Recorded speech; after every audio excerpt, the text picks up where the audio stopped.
complete the guests. I request the guests to please take their seats. It's indeed a moment of pride for us to have you with us today.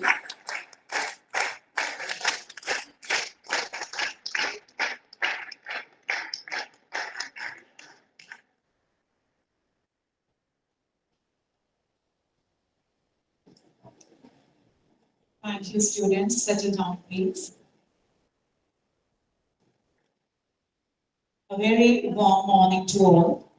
On behalf of T&T Fraternity, I extend a heartiest welcome to you all and welcome you to today's international seminar on Green Horizons, Nurturing Sustainable Entrepreneurship and Startups for a Better Future. Today, with luminaries from the discipline joining us to deliberate upon the topic, I hope we all will embark on a journey towards new ideas on innovation, sustainability, and collective progress. In a world where the call for environmental stewardship grows louder with each passing day, the significance of initiatives like Green Horizons cannot be overstated. Represents not just an opportunity, but a responsibility. A responsibility to foster a culture of sustainable entrepreneurship that transcends mere profit making and embraces the broader goal of creating a better future for generations to come. It's about cultivating a mindset that views environmental challenges as opportunities for innovation and sustainability as the bedrock of long-term success. It's about empowering entrepreneurs and to not only dream big, but to do it so responsibly with a keen awareness of the impact their ventures have on our planet and on its inhabitants. Green Horizons is more than just a platform for startups. It's a community. A community of like-minded individuals and organizations united by a shared vision of a greener and more sustainable future. As we gather here today, let us embrace the spirit of innovation, collaboration, and sustainability that defines Green Horizons. Let us commit ourselves to building a future where entrepreneurships and environmental stewardship go hand in hand. A future where success is measured not just by profits, but by the positive impact we create for people and planet alike. Together, with the guidance of our esteemed resource persons, let us chart a course towards a brighter and more sustainable future. With these words, I request all of you to please cover your heads and stand up for the college recitation.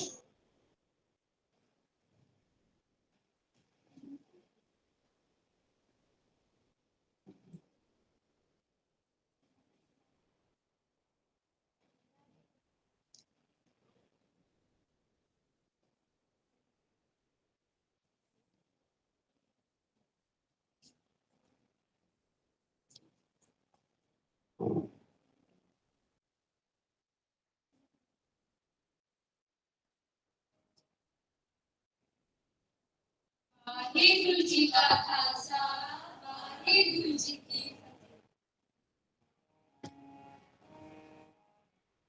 फतेह। शिवा कर मोहे शुभ कर मन के कब देव शिवा कर मोहे शुभ कर मन के कब तू अगिसो जब जाय लो जाय निश्चय कर अपनी जीत करो जीत कर निश्चय कर अपनी जीत करो निश्चय कर अपनी जीत करो देव शिवा कर मोहि शुभ कर मन ते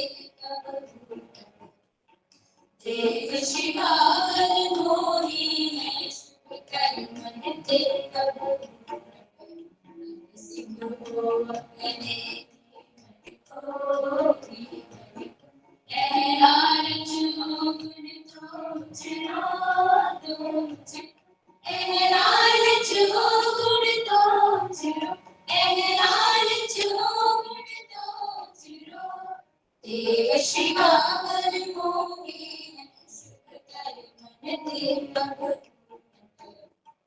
देव शिवा वर मोहे सुख कर मन ते प्रभु जपयाव कियोत निधान बने निधान कते जीवन में कब जूझ मरो जूझ मरो अतेरी रण में कब जूझ मरो अतेरी रण में कब जूझ मरो देव शिवा वर मोहे सुख कर मन ते प्रभु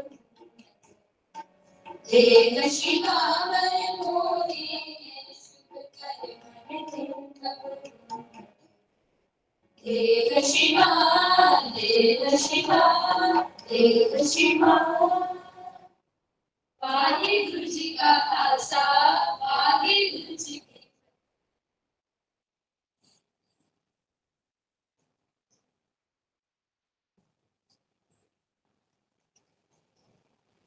Thank you, students. To our very special guest from Netherlands, I would like to tell you, sir, that you must have heard this prayer for the first time. It is a college tradition to start every function with invocation to God Almighty, where Guru Gobind Singh Ji, the 10th master of Sikhs, asks God to bless him with the strength to do good for the humanity always. So now, I request teachers to come forward so that we can present a floral welcome to the guests. But before that, we have to begin our ceremony by lighting the ceremonial lamp. So I request Director Ma'am and Principal Ma'am to please ask the dignitaries to come forward so that the ceremonial lamp can be lighted and we start today's function.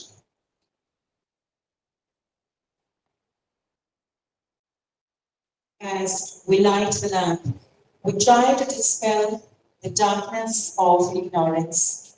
And as we try to light the lamp, we try to light up new domains of knowledge, humility, and wisdom. Students,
I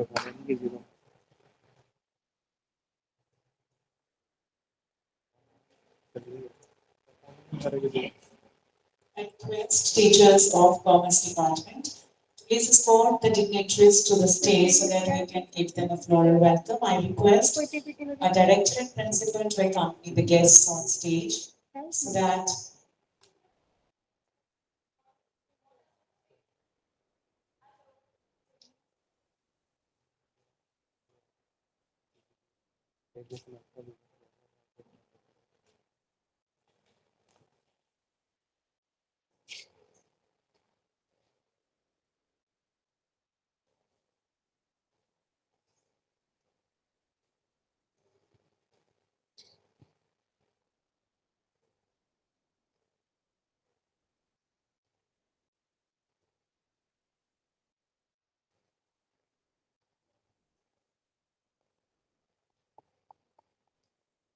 So that's Mr.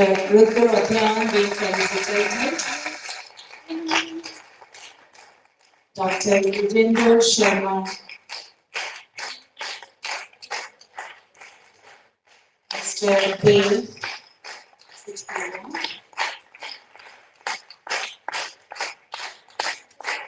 and Dr. Monica Nagar.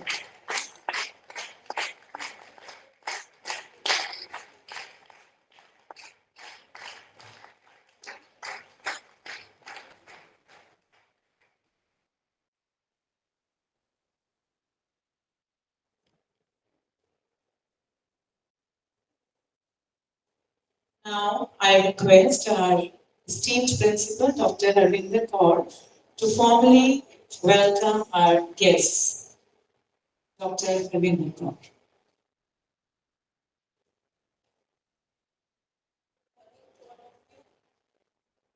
Very present morning to one and all.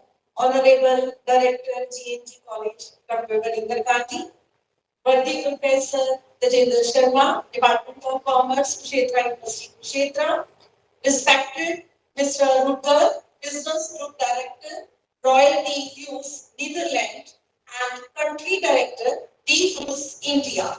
Esteemed Professor Monica Agarwal, Director, UIAMS, Punjab University, Chandigarh, other distinguished guests, research scholars, teachers, and dear students, I, on behalf of the entire TNG family, extend a hearty welcome to each one of you in the premises of Nanak Girls College for one-day multidisciplinary international seminar.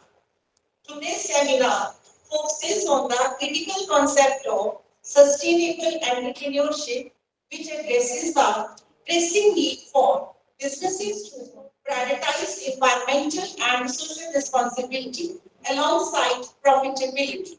The topic is highly relevant in today's scenario as most of the business in their pursuit of profit making are having detrimental effects on environment as well as on the societal equity. Esteemed guests, prior to commencing the seminar, I take the opportunity to acquaint you all with our institution, established in 1973 by the visionary Sant Nishal Singh Ji Maharaj. Our college is aimed to educate and empower the daughters of our nation. With a commitment to excellence, we have earned a distinguished reputation in Haryana. We offer a diverse array of academic programs, including 39 UG courses and 14 PG courses, spanning humanities, science, commerce, information technology, biotechnology, computer science, mass communication, and multimedia. To meet the evolving demands of the job market, practical skill-based education is also provided through various vocational and career-oriented courses. Under the UGC Community College scheme, the college proudly offers unique programs such as web designing and beauty and wellness. Among the colleges of Kshetra University, our college is pioneered in introducing the exclusive four-year integrated BA BEd and BSc BEd courses. So with these words, I once again extend warm welcome to everyone. With a distinguished panel of experts offering their insights, I am sure that today's seminar will prove to be both enlightening and fulfilling for all the participants. Once again, I welcome you all and wish you a wonderful experience. Thank you.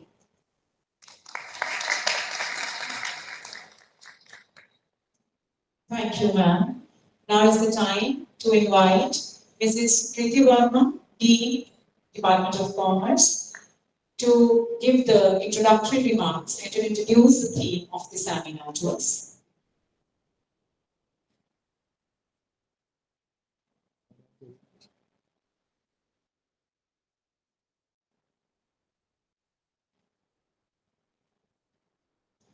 Good morning and welcome to all the distinguished guests, faculty, and dear students. I, Sukriti Verma, on behalf of the management of Guru Nanak Girls College, and Department of Commerce feel honored and privileged to stand before you today and extend a warm welcome to all our esteemed guests, speakers, and participants. Guru Nanak Girls College was established in 1973 by the great visionary and philanthropist Sant Pandit Vishnu Singh Ji Maharaj. In an era when the girls were confined within the barriers of domesticity, Sant Ji initiated this noble task of educating them by ensuring a value-based quality education to women. We envision a better future where a woman in her multiple roles as a daughter, sister, wife, and mother will become a harbinger of positive changes in the society. The postgraduate Department of Commerce offers BCom, both general and honors, BBA degree courses to instill knowledge and capabilities among students, helping them understand the business world extensively.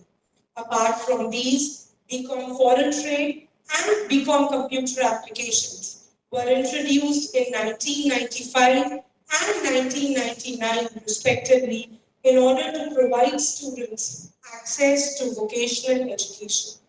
The postgraduate course offered by the department helps students to embark on a professional journey, providing them inclusive knowledge of the areas relating to accounting, finance, international business, etc. Sustainability in entrepreneurship is not just a buzzword, it is a paradigm shift, a fundamental reorientation of our approach towards economic development. This seminar provides a platform for us to come together to share our knowledge and experiences, to engage in meaningful dialogue, and to forge partnerships that will catalyze the transitions towards a more sustainable future. As we embark on this journey together, let us be guided by a spirit of collaboration, creativity, and courage. Let us challenge ourselves to think beyond conventional boundaries, to embrace uncertainty, and to embrace the transformative potential of entrepreneurship as a force for positive change. I'm confident that the discussions and insights that will emerge from this seminar will not only enrich our understanding, but also inspire concrete actions that will propel us towards a more just and equitable world. Once again, I extend my heartfelt gratitude to all of you for your participation and contribution to this important dialogue. May our deliberations be fruitful and may they pave the way for a brighter and more sustainable future for the generations to come. Thank you.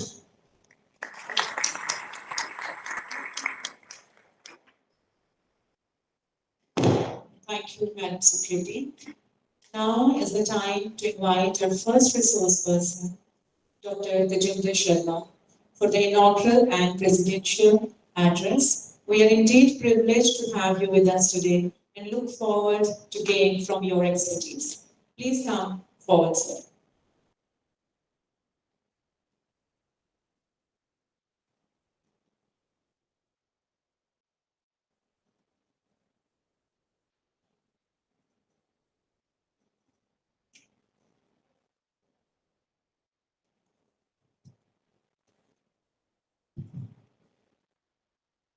देही शिवा वर मोहे है शुभ कर्मण ते कबू ना डरो अरि सौ जब जाहु लरो निश्चय कर अपनी जीत कर. What a nice pious start for the event in which we invoke upon the Almighty Lord Shiva to bestow us with the power to do the rightful actions. Rightful actions which we will do without any fear. And for this, may Lord Shiva give us the moral strength, the physical strength, as well as the mental strength.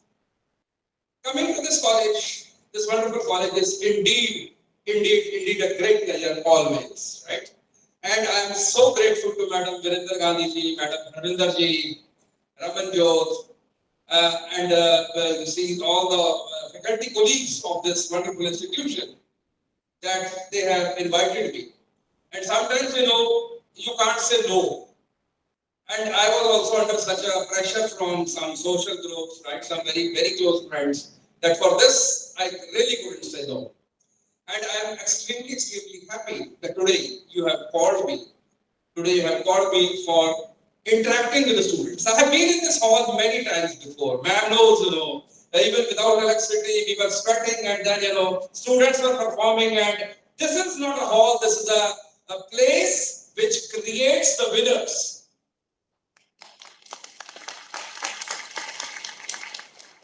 Because on this very floor, I don't remember the name of the short girl, right? Short height girl, who used to get so much into the role that their drama really went up to the national level and stood second. And all this was reflective of the amount of involvement which each and every person of this institution was having. I have come here in many capacities as NSS coordinator, as inspection team, as examiner, so many times, and coming here has always been really a great experience. And I am extremely thankful once again that you gave me this opportunity. Right?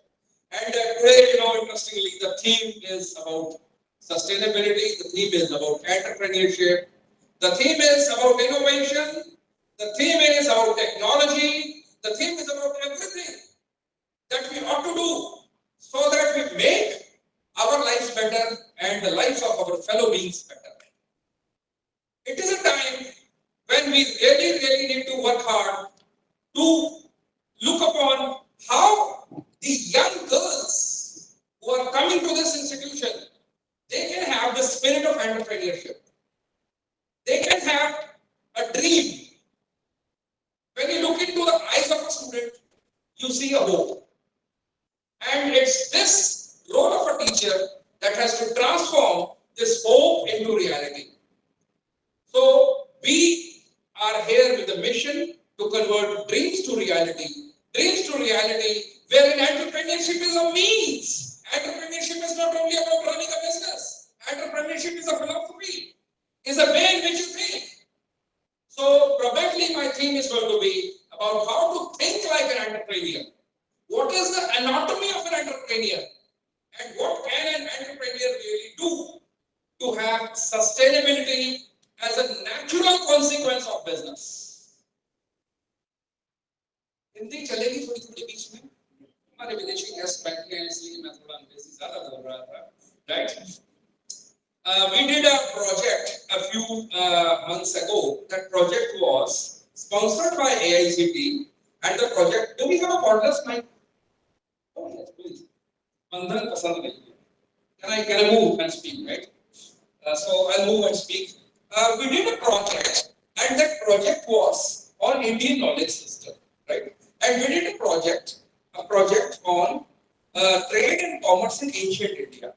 And when we went through the ancient literature, we found that about 2 millennia ago, India produced 33% of the global GDP, right?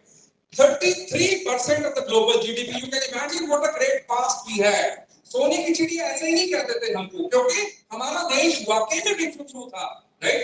We were really leaders. We produced 33% of the world's GDP, and it was in almost all the industries. Whether it was metallurgy, whether it was aeronautics, whether it was animal husbandry, whether it was food grains, whether it was ornaments, right? Whether it was anything, you name it, and India was really a leader. We had the technology, we had the skill, we had the expertise, we had the manpower, we had the businessmen who were taking the risks, who were traveling miles and miles apart. They were doing trade with the Romans, they were doing trade with the Egyptians, they were doing trade with the Chinese, they were doing trade with the Europeans. And the result was that we were really a great economic superpower. At that time, India had 16% of the world's population, right? India had 16% of the world's population. But as you know, then India went through a dark phase in which we suffered a lot of humiliation at the hands of the foreign invaders, right? Which lasted for almost 2000 years. And by the end of this, when British left India, India's contribution to the world was about 1%. See from where we started. हम कहां से शुरू हुए थे और हम कहां पहुंच गए. At that time, India's contribution in world's population was 16%. Contribution to GDP was 23%. 2000 years down the line, India's contribution in population is still 16%. अभी भी विश्व के 16% लोग भारत में रहते हैं. हर छठा आदमी भारत में रहता है, right? But our contribution to the global GDP is only 2%. Imagine अगर हमारा GDP आज 30% हो जाए तो हमारे सबका जीवन कैसा होगा? Can you imagine what sort of life we all would be living if India would again be contributing 30% of the global GDP, right? I think it is a time when you young boys and girls, आप जो यहाँ पर बैठे हैं, वो इस बदलते हुए भारत को देखेंगे, वो उस उभरते हुए भारत को देखेंगे, जिसमें कि भारत वाकई में विश्व गुरु बनकर अपनी पुरानी ख्याति को प्राप्त करेगा और पुराने अपना जो हमारा गौरव था उसको प्राप्त करेगा. Now it's not a time to live in the past, right? It's not a time to live in the past. It's a time to really come forward and work innovatively so that we can tread into a beautiful future. Next slide, please. So for this future, next slide. For this future, I would like to take you to a neighboring city. एक पड़ोस में शहर है अंबाला. गए हैं आप लोग अंबाला? सब बच्चे गए हैं? Very good, right? अंबाला में एक ढाबा है जिसका नाम आपने जरूर सुना होगा, पूरन सिंह का dhaba. I am a vegetarian, you know. I don't eat non-vegetarian, but I have heard the praises about this non-vegetarian food which was being served by this dhaba, right?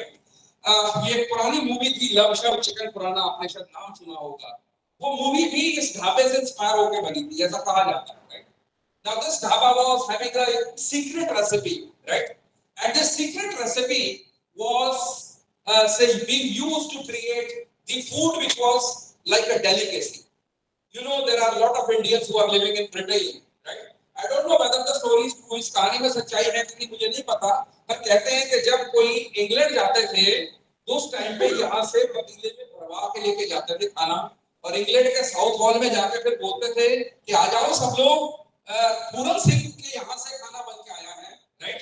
And people used to love that food. That was the reputation of this particular dhaba, right? That was the reputation of this particular dhaba. It was a global brand at that time. Why? Because people would talk about it everywhere they were, and especially, you know, the NRIs, wherever they go, they always take home their ideas, their thoughts, right? Next, now, then after that, what happened was, when the old man left this world, right, then the disintegration of the dhaba started. उसके जितने कारीगर थे सबने अपने अपने ढाबे खोल दिए. असली पूरन सिंह का ढाबा, पूरन सिंह का मशहूर dhaba, right? They started different names and they created so many different ways by which, you know, they started claiming that we are the real Puran Singh का dhaba. You see this picture of a lady with two people. I was googling on internet and I could really find out only this photograph in which the family members of that Puran Singh ka dhaba, they were seen, right? Yahi log nazar aaye the. Otherwise, you know, there is no record that whether the dhaba which claims itself as the present day Puran Singh ka dhaba is a real dhaba or not. The moral of the story is this dhaba performed a wonderful business for 20 years, 30 years, but then finally, you know, when the entrepreneur left, it really disintegrated, right? It really disintegrated. Now, you see, these are the other branches which claim that we are Puran Singh ka dhaba hai, right? Yes, see, these are the branches which say that we are the real dhaba, but none of them is real dhaba. We really do not know which is the real dhaba, and no dhaba is doing any good business also. Why? Because not people. You will find there is hardly anybody sitting there, right? But they are not doing the business. Dhaba which had a brand equity of, say, moving from India to UK, that dhaba really disintegrated in no time. So this is what had happened. Next. Now I take you to a journey 7,000 miles away on the other part of the globe. America के एक छोटे से शहर में एक colonel साहब फौज से रिटायर होके आए थे, राइट? एक कर्नल साहब फौज से रिटायर होके आए थे। उन्होंने भी ढाबा ही खोला था चिकन बनाने वाला, राइट? उन्होंने भी ढाबा ही खोला था ये बनाने वाला। पर अगले 50 साल में उनका ढाबा ग्लोबल ब्रांड बन गया। पर पूरन सिंह का ढाबा जो उससे ज्यादा बड़ा था, जो उससे ज्यादा मशहूर था, जिसकी सीक्रेट रेसिपी उससे ज्यादा लोगों को पसंद थी, वो क्यों खत्म हो गया और ये क्यों ग्लोबल ब्रांड बन गया? क्या हमें इस प्रश्न में विचार करना चाहिए? यस और no students? It is a time, क्या हमें इस बारे में सोचना चाहिए कि ये क्या कारण है कि हमारे यहाँ पर जो बिजनेसेस हैं वो बहुत अच्छा करते हैं when the person is actually there, but when the person goes, then the business also dooms. Can we do something by which our businesses can be sustainable? Sustainability is not only environmental sustainability. Sustainability means environmental sustainability, economic sustainability, and social sustainability, right? Nowadays, whenever we talk about sustainability, everybody, the first Google result that comes is Sustainable Development Goals. But sustainability is a very big term, right? I'll talk more about sustainability to the validatory part. Here, concentrate more on entrepreneurship part, right? So I think so. This is the time कि जब हमें इन students को दोबारा से इनका सोया हुआ बल जगाना है, इनको बताना है कि see, you have to work and think big and also dream big and then realize and make these dreams come true. Next.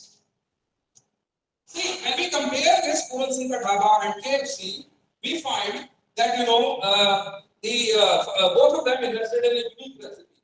But KFC invested in standardizing the processes, whereas Puran Singh did not invest in standardization of the processes.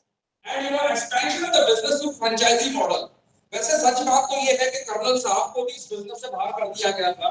Colonel साहब को थोड़ी सी royalty पकड़ा दी गई, उनका brand पकड़ा दिया, उनकी शक्ल हर जगह दिखती है। But he also did not earn much of the money. Most of the money went into the hands of the investors, right? They created a franchise.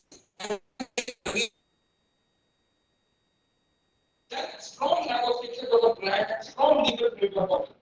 So now we really need to teach the importance of entrepreneurship to the young students.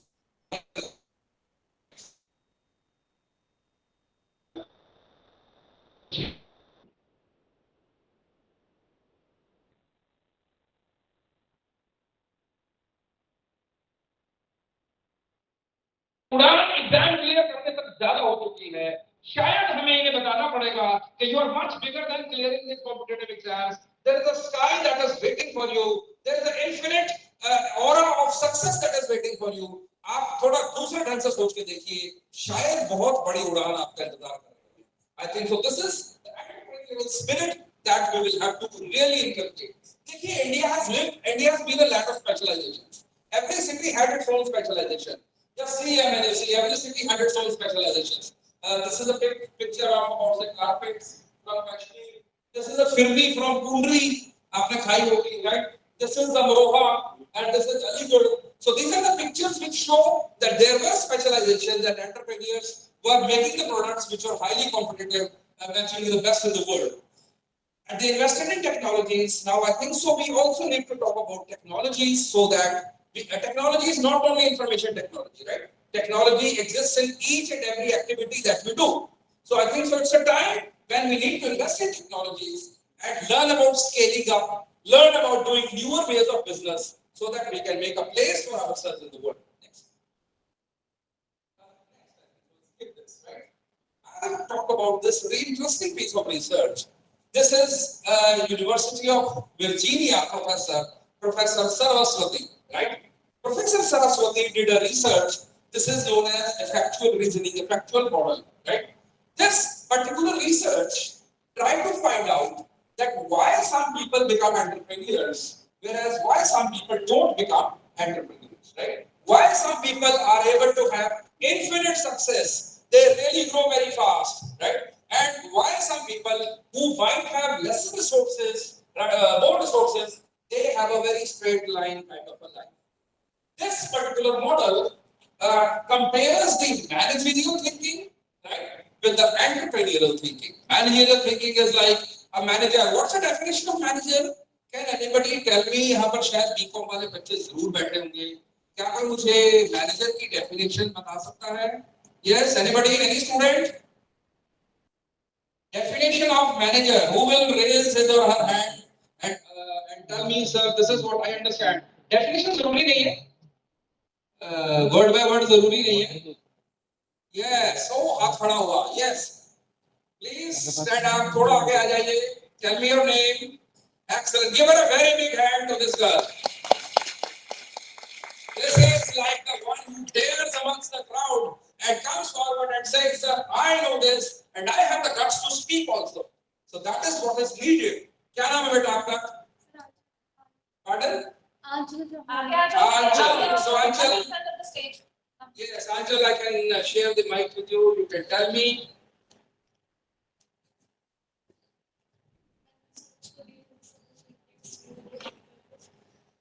Face the audience. Manager is that person who जो अपने work किस group of a person से करवाता है for a specific objective, for a specific goal और उनको direction provide करता है ताकि वो अपनी जैसे हमारे पास HRs होते हैं हर एक पर एक ऑर्गेनाइजेशन में हर एक बहुत सारे डिपार्टमेंट्स होते हैं और एक मैनेजर को मैनेज नहीं कर सकते इसलिए काफी सारे मैनेजर्स उसमें अपॉइंट किए जाते हैं. तो मैनेजर एक ऐसा पर्सन होता है जो मैनेज करता है एक्टिविटीज को. उनके सबऑर्डिनेट जो उसकी अंडर काम करते हैं एम्प्लॉयज होते हैं उनकी डायरेक्शन प्रोवाइड करता है how to achieve a goal of a organization. I think she deserves another round of applause. Wonderful. M.Com final year, excellent, right? So she really says that a manager is the one who is actually pulling down the resources and then is given a set of objectives and is working towards achieving the objectives. And for this purpose, he gives the necessary directions, he optimizes upon the functioning of the resources, and then achieves the objective. See, Professor Saraswati also found the same. She found that managerial thinking, which is casual, its distinguishing characteristics are that there are a given set of means. That means there will be a given set of capital, there will be a given set of technology, there will be a given set of resources, right? And a manager will be given a goal, right? A manager will be given a goal. And the role of a manager is basically how to optimize M1, M2, M3, that is the resources, to achieve the goals G1, G2, G3. That is what is the role of a manager. And a manager is taught various techniques. We teach you finance, we teach you marketing, we teach you HRM. All of them are like straight line thinking methods. It's like a protocol. It's like a process. It's like a series of activities. This is only what we teach you so that you can achieve a given set of goal. Beyond that, nothing more, right? We don't teach you to think differently or out of the box. But in entrepreneur, the distinguishing characteristic would be that an entrepreneur will have very limited means, right? Very limited means, and ends will be imagined, right? Ends will be imagined, ends will not be defined. They will be the one which will be imaginary and they may be infinite, right? And to achieve this, probably the set of protocol is not going to work. You will really have to find your own paths, your own ways by which you can convert yourself from being a manager to an entrepreneur. So when you just open your wings and when you fly, you find, oh my God, I was thinking like a small kid till now, but now my wings have really grown up and I can really go and touch the sky. When you will have this thought, believe me, sky will be under you and you can really make the things happen. This is what is the perspective. This is what is the perspective, right? Next. Let's now dissect open an entrepreneur, right? Let's try to see what goes into the mind of people who really make the things happen. What is there in the picture? Can anybody tell me? Who is there in the picture? ये photo किसकी है? जोर से बोलो, सही बोल रहे हो? Excellent. जो बोले उनके लिए तालियां. जब हम आए थे तो मुझे एक चीज बहुत अच्छी लगी थी कि जब हम एंट्री ले रहे थे तो ये बच्चे एनएसएस ताली बजा रहे थे, राइट? आपको पता है कि एनएसएस तो हमारी नस नस में है. मुझे उसी तरह की एक बात ताली दोबारा सुनाइए, एनएसएस ताली.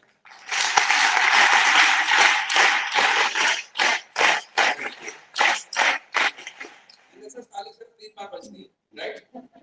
एनएसएस ताली सिर्फ 3 बार बजती है, तो इसलिए 3 से ज्यादा नहीं बजानी है आपने. एनएसएस जोश ज्यादा आ गया. So let us try to understand. Let's try to see the anatomy of an entrepreneur, right? So you know, an entrepreneur has got a brain which is full of ideas, right? An entrepreneur is always thinking very differently, right? See, Elon Musk has been thinking of the things like which nobody else is thinking. हम लोग शायद अभी अगर छुट्टियां आ रही हैं 3-4 तो शायद प्लान बना रहे होंगे अभी रमन जो थक जाएंगे इस सेमिनार के बाद और सोच रही होगी कि अपने पत्नी को कहेंगे कि चलो जी मसूरी घुमाते हैं, राइट? आप भी मैम को लेके शायद हो सकता है. हाँ जी, गोवा जा रहे हैं. सुप्रीति मैम गोवा जा रहे हैं. एलॉन मस्क कहाँ जाता है छुट्टियां मनाने? He goes into the space, right? See, he goes into the space. So see, entrepreneur, a brain which is different, which is full of ideas. क्या सोच सकते हो कभी स्पेस में भी कोई छुट्टियां मनाने जाएगा? समुद्र के नीचे सब मरीन के अंदर जा रहे हैं छुट्टियां मनाने के लिए. Someday these businesses are going to become real, right? Someday these, हम जब छोटे-छोटे थे तो उस टाइम पे कहते थे कि एक ऐसा फोन आया है जिसमें जो बात कर रहा है उसकी फोटो दिखती है. और आज वीडियो कॉल हमें कोई चीज ही नहीं लगती. हमें लगता है कि इट इज सो सिंपल. शायद बचपन में मुझे याद है हमारे कस्टमर वो कहते थे रे पागल हो चुका है, राइट? कैसी बातें करता है. सभी को तो हो सकता है कि उसकी फोटो दिख जाएगी सामने. But today you know video calls is like a reality. So an entrepreneur has got a brain that is full of ideas which help him to think differently, right? अभी चंद्रमा अभी ये हमारे फेसबुक के जो फाउंडर हैं उन्होंने Meta निकाला था, right?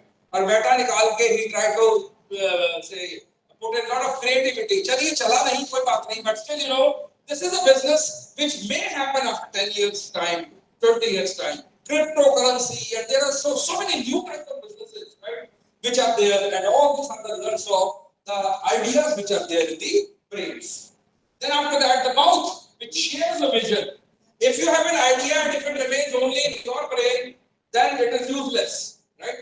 You should have a right set of communication skills by which you can build the teams. देखिए टीम बिल्डिंग में सबसे इम्पोर्टेंट है कम्युनिकेशन. ये शब्दों का हेरफेर ही है जो आपको लोगों के साथ जोड़ता है, तोड़ता है. एक वर्ड गलत बोल लो लोग सारे टूट जाते हैं, एक वर्ड सही बोल लो लोग जुड़ जाते हैं, right? So if you have thoughts, if you have vision, you also need to have the right set of communication skills which comprise of choosing the right word at the right moment, right? If you can do it, then you can build the things, you can share your thoughts and visions, and then you can take the next step towards, say, becoming a successful entrepreneur.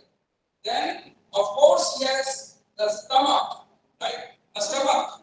व्रत रखा हुआ है कुछ बच्चों ने? बड़े कम सी आवाज आई है, क्या बात? अभी भूख लग गई? है जी? Yes, right.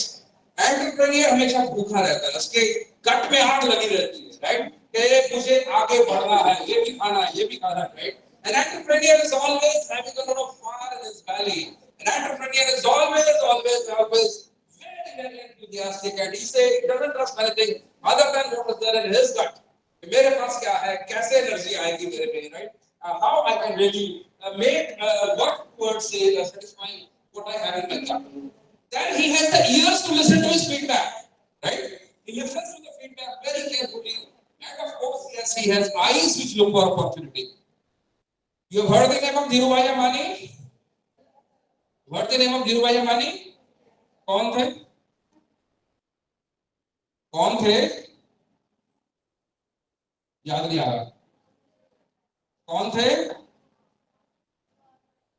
Reliance के founder, right? See, at a time when big names were going out of the polyester industry, Dhirubhai Ambani was entering the polyester industry, right? And today, Reliance is a global leader. He was able to sense the opportunity. When telephone calls used to cost us 20 rupees a minute, 16 rupees a minute, he gave us an opportunity of using telephone at 10 paisa per minute, right? He was able to convert this opportunity. We used to have 1 GB of data for 1 month. Today we have 2 GB of data, 3 GB of data, which we finish by 12 p.m. Right? So these are the people who thought of identifying whether new products can be made. These are the opportunities. These are the gaps which exist in the society, right? And how we can create businesses. See, WhatsApp. What a wonderful product called WhatsApp. WhatsApp was made by a team of about 19 IT professionals.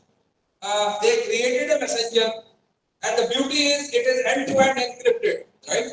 And it facilitated the transfer of multimedia. It was an improvement over SMS and other means. And it really partnered with original equipment manufacturers, and it became such a big, acceptable means of communication that Mark Zuckerberg bought it for $19 billion. You can imagine how this business opportunity was visualized and how it was converted into value, right? So the entrepreneur has got eyes which are looking for opportunity, eyes which are looking for the opportunity. Our friend has come from New Zealand and he has come with a product, right? He was able to identify that India has got the world's biggest ruminant population, right? And the type of food which these ruminants are consuming, there is an opportunity that we can provide the nutrients into it, right? And then we can improve the efficiency.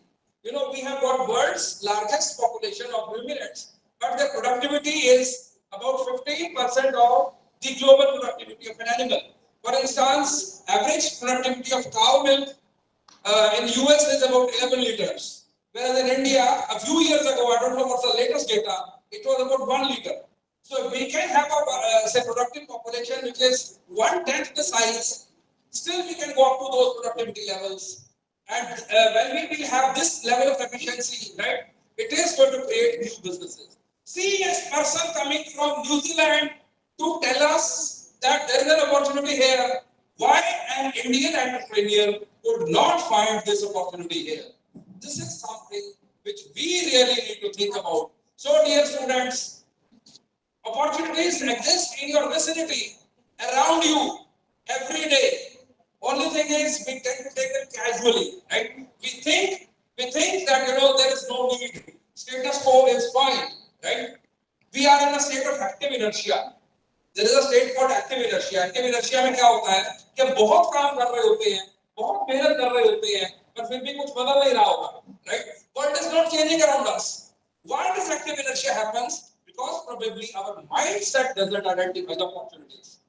We need to identify the opportunities and find out ways and means by which we can create big value to these opportunities, and we can create some good businesses, right? See, this is what is eyes. Then of course, yes, the heart full of passion and desire.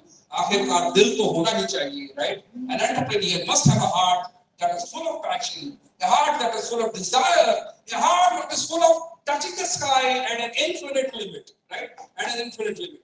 When we will have, say, entrepreneurs of this type, when we will have people of this type, then we will create a society which will be sustainable, right? Sustainable in terms of economic performance, sustainable in terms of environmental performance, and of course, yes, sustainable as far as social performance is concerned, right? So with this verse, I think so.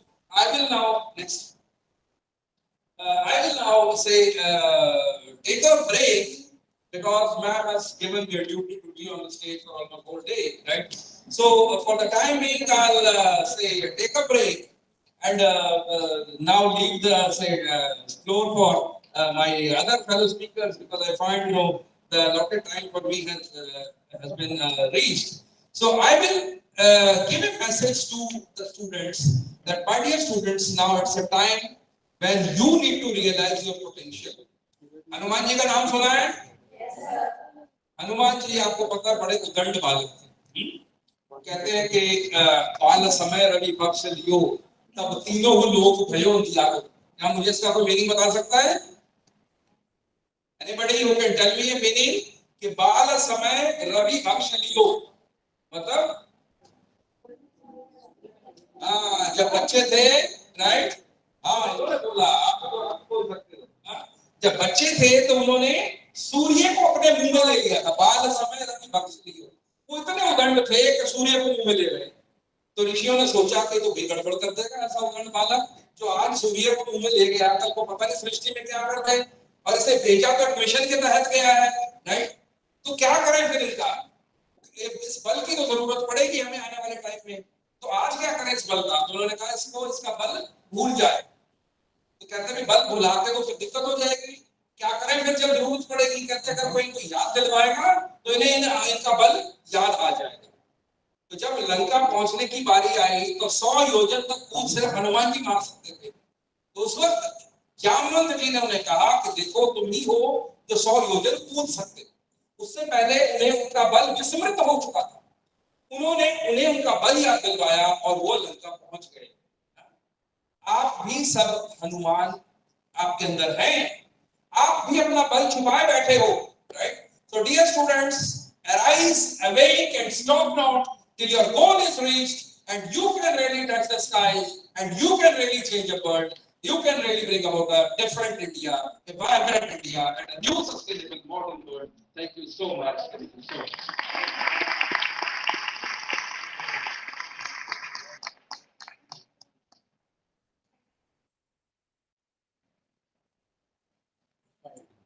Thank you so much, sir. It was indeed a very inspiring and motivating talk. And the best part was that he kept it completely jargon-free and brought it to the level of the students. I'm sure students who have enjoyed the talk.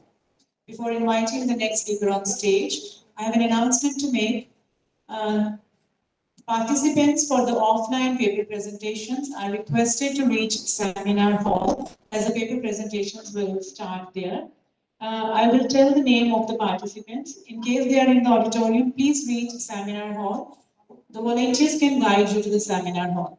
Ms. Deepmala Sharma, Ms. Trishi and Ms. Nandini, Mr. Gaurav Kamboj, Dr. Prabjot Kaur, Ms. Swati Verma, Dr. Poonam, Ms. Samriddhi Bohra, Ms. Vijayta, Dr. Dalbir Singh Kaushik, Ms. Seema, Dr. Manju Yadav, Ms. Swati Verma, and Ms. Suman Devi and Dr. Mani Devi. If they are in the auditorium, please proceed to the seminar hall. In case someone's name is not on the list, but they wish to present a paper in offline mode, they are requested to go to seminar hall. In case you do not know where it is, you can take help from the student volunteers. They will guide you through.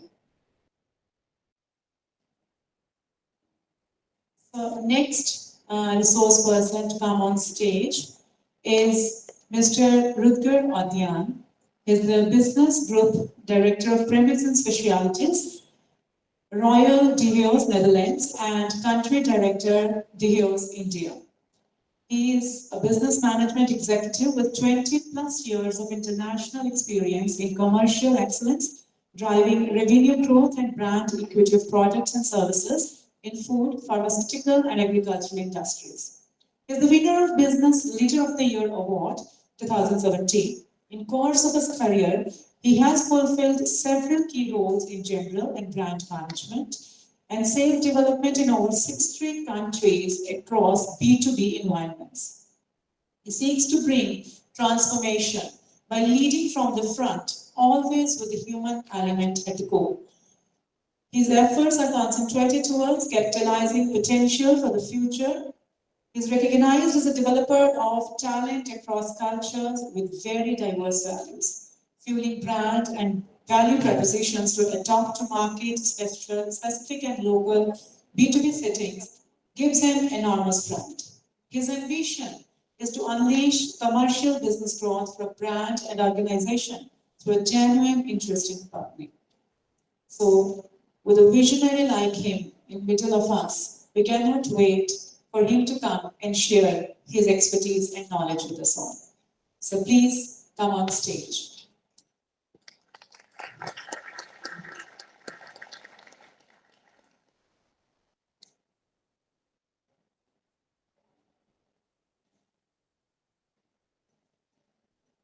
Thank you so very much for these very kind words.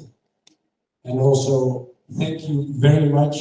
And it's a great pleasure and honor to be here today at this esteemed college. So, Dr. Kaur and Dr. Gandhi, and also esteemed guest Dr. Shani and Dr. Agarwal. It's a real honor and pleasure for me to be here. And many of the words that Dr. Sharma has actually mentioned here today are so true. You know, actually in our business, we distinguish between workers, managers, and entrepreneurs. And workers are people that like to be directed in some way. They like to understand what is their perspective, what are their KPIs, what are the goals that they need to fulfill.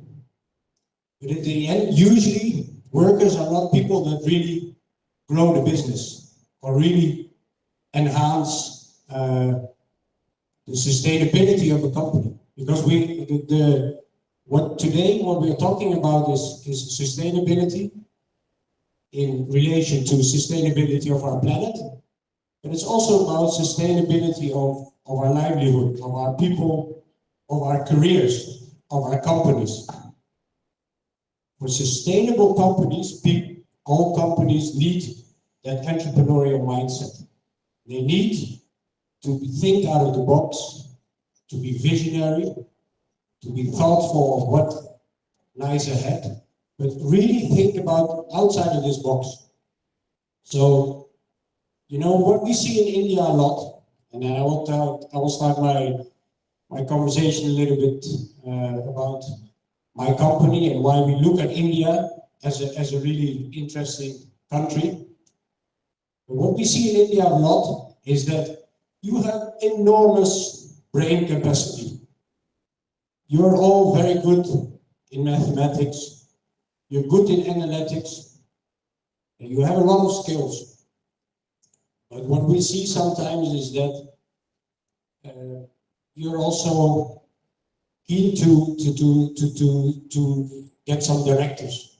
You want to learn what is expected of you, which is a very good trait. It's a very good trait. And that makes you a very valued employee for a lot of companies. But if you really want to distinguish yourself and really, you know, set yourself above the standard of the rest, first becoming a manager, but eventually becoming a true entrepreneur is going to be very important. Because that will really distinguish you from yourselves, from the rest. India is the largest population in the world now, 1.6 billion people that we see. So your competition is enormous. And of that 1.6 billion people, 53% is below the age of 30. I see everyone here in the room, you know, young potentials, young people, young eager students that have had the beautiful opportunity to be able to enter such an esteemed college as this, to learn. So being good in your schoolwork is going to set a standard for you. But the next level you need to create by yourself. To be willing to differentiate and to think otherwise. That's how I've tried to come in my career to where I am now. And that's what I also really encourage from many of you, because what Professor was already saying, you know, India is looked at by the rest of the world as the country with the hugest potential. If you look at where I come from, I need to correct Professor because he mentioned me. I was a resident of New Zealand. I'm actually a resident of the Netherlands. The Netherlands is a country in Europe with 17 million people. 17 million people is nothing. If you compare it to some of your towns and villages and cities. I've heard that New Delhi alone has 22 million inhabitants and 1 or 2 million inhabitants traveling daily back and forth. So New Delhi alone is bigger than my country. But we are a well-developed country because we have a lot of entrepreneurs, people that are willing to travel the seas, that are willing to learn from other markets. And I think India will become one of the greatest nations of the future if you also open up your minds, think entrepreneurial, and really try to distinguish yourself. But you know, we are as a company very, very motivated to be here because we see the market. And I will tell you a little bit about what market I'm in. But we also see the enormous potential of people like you, of young people that want to become different. So the future is really there for India, but it is important that you really try to become these true entrepreneurs. So maybe just go to my first slide.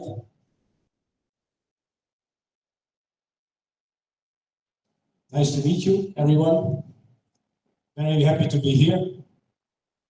So, just talking about who I am, because regardless of everything in life related to business, being entrepreneurial, trying to distinguish yourself, there are some basics in life that are very important, regardless where you live. If you live in India, if you live in the Netherlands, first thing is family. Family, for me, comes first, and hopefully for many of you also comes first. So I'm a blessed man with 4 beautiful ladies.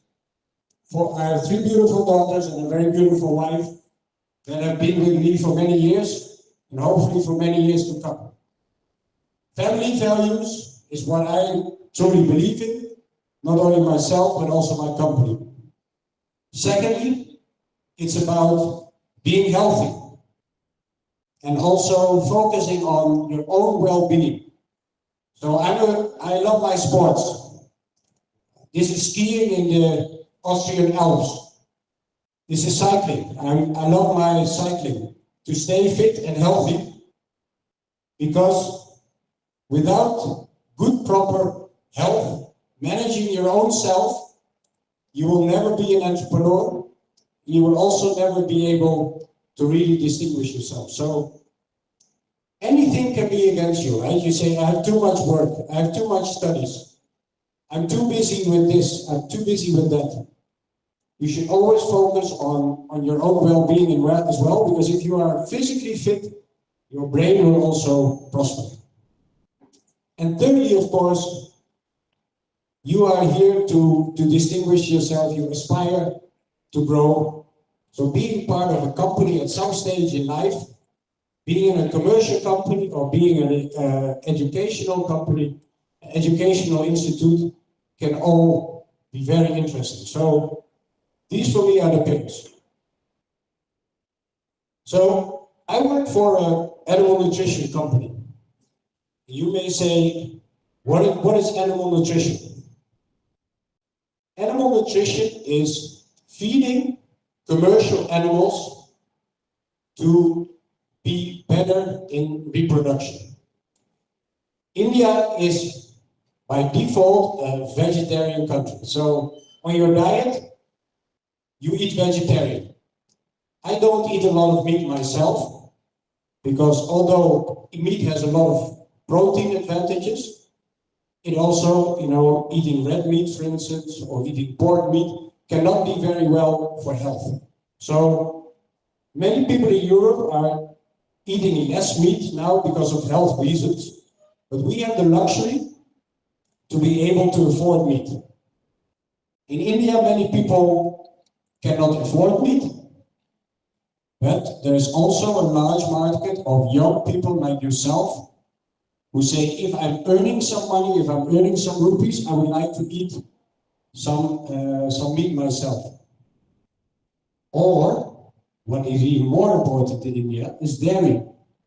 You all eat a lot of dairy products. The geese that you eat, the sweets that you eat, the curries that you eat all contain a lot of dairy protein. And this dairy protein comes from ruminants. So ruminant in a whole cow. But there's also a lot of buffalo with a lot of fat and milk. So we make feed that will these animals eat to grow and to be better reproductive. We also make feed for chicken. And we make feed for swine. And we make feed for aqua. So aqua, a lot of people in the world like to eat fish on their diet. In this part of the area, not a lot of people eat fish yet.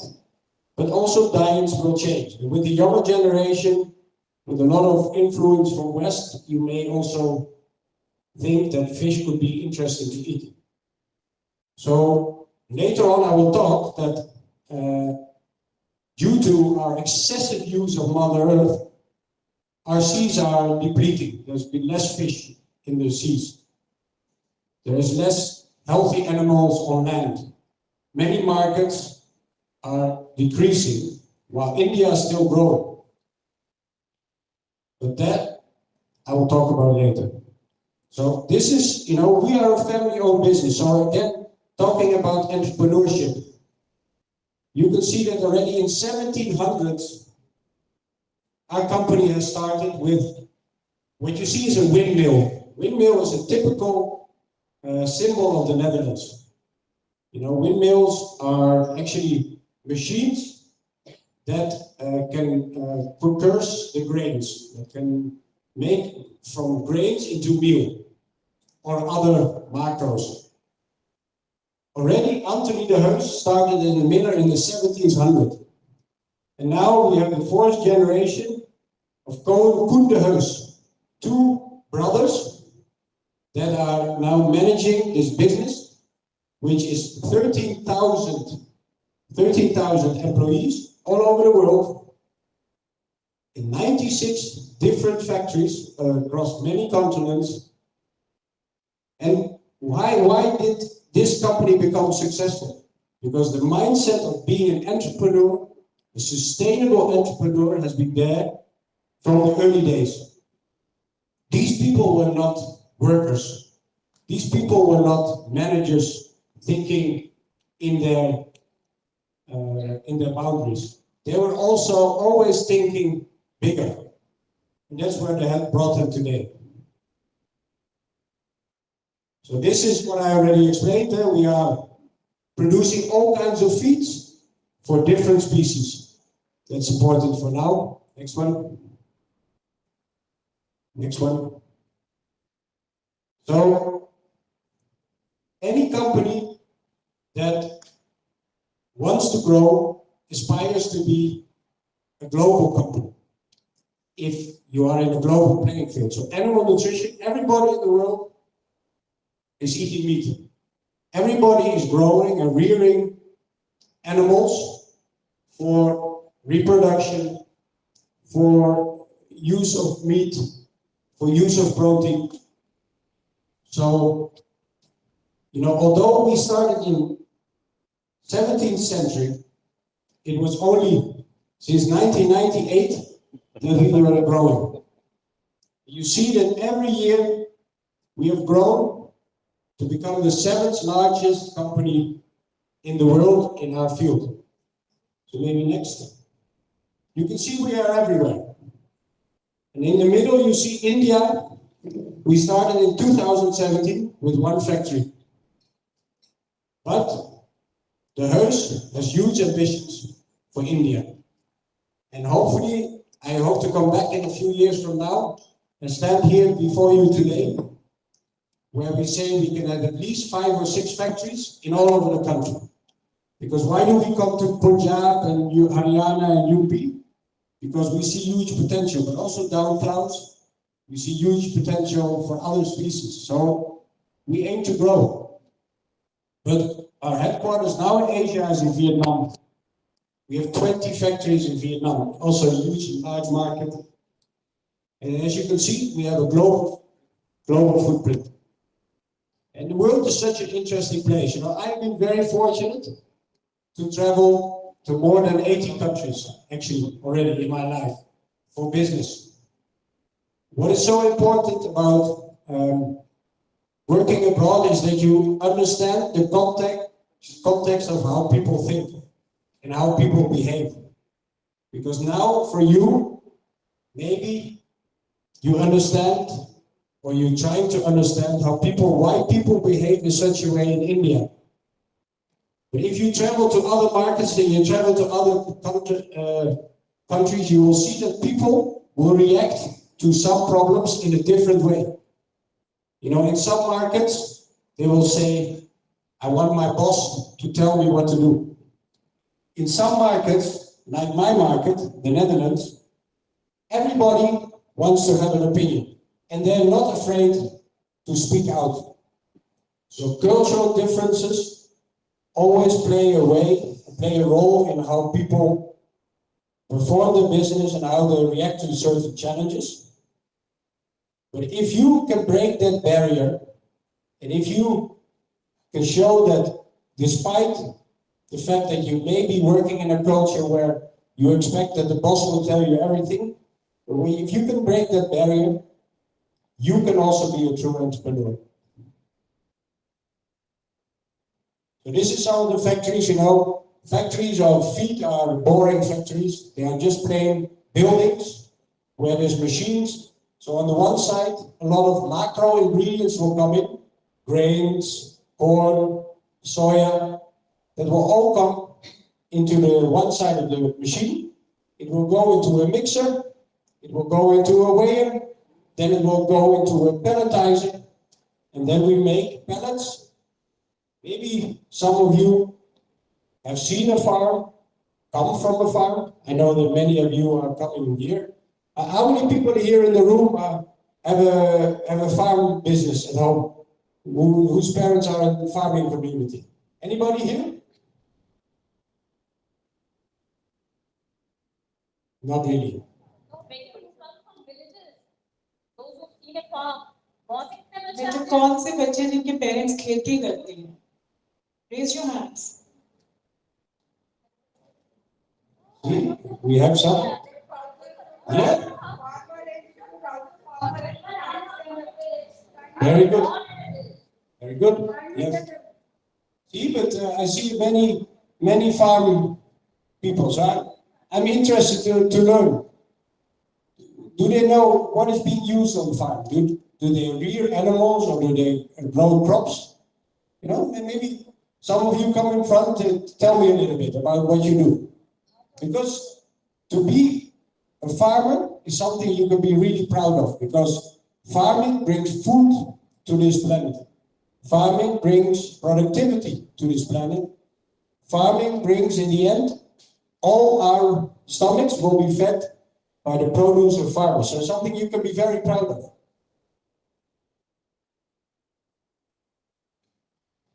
Okay, I will continue. Maybe later we can have a chat. I want to hear a little bit about your farm and understand about your farm. I'm very interested. You can skip. Also not so interesting. So, very big company. Now, talking about India. Next one. India, of course, we have the holy cow. Beautiful, beautiful animal which should be respected in Hindu religion. And we see also animals as sacred animals because we don't want the cows for our meat. We want cows for dairy here in India. So a cow should be treated with respect because it produces our milk. It reproduces young cows that also provide milk. And that's why our feeds focus on fertility, on health, on rearing, on growing, on having maximum number of cows, but also about animal welfare. So if you talk about this beautiful logo, about the UN Global Sustainability Goals, as Professor was already saying, the buzzword about sustainability is only about the planet Earth, and that we need to make sure that we don't deplete our resources, that we don't excrete a lot of CO2 into the air. But it's not only about that. It's also about welfare of human beings and of animals. So believe it or not, within my country, the Netherlands, there is even a political party focused on animal welfare. And it's becoming a more important topic for a lot of people because animals also have a soul. Animals are also living beings. And that's why, although I'm in the industry where a lot of business is focused on slaughtering of animals, growing animals for human consumption, we also believe in the welfare. So this is in the Heus, India. Maybe you've seen a small little van on the streets. We have many of these vans. We go to rural areas to educate farmers, not only to buy feed from us, but to educate farmers on how they can maximize the potential of their farm. Animal health, about hygiene, about how they grow their animals. So we do much more than just selling feed. We also try to grow the livelihood of the farmers. And that's why we feel that we are also contributing to sustainability. So this I already mentioned it. India, largest population. You have exceeded China. There's not more people in the world than here in India. 53% under the age of 30. So you are facing a lot of competition in the workforce. And that makes it not easy, but it's also exciting.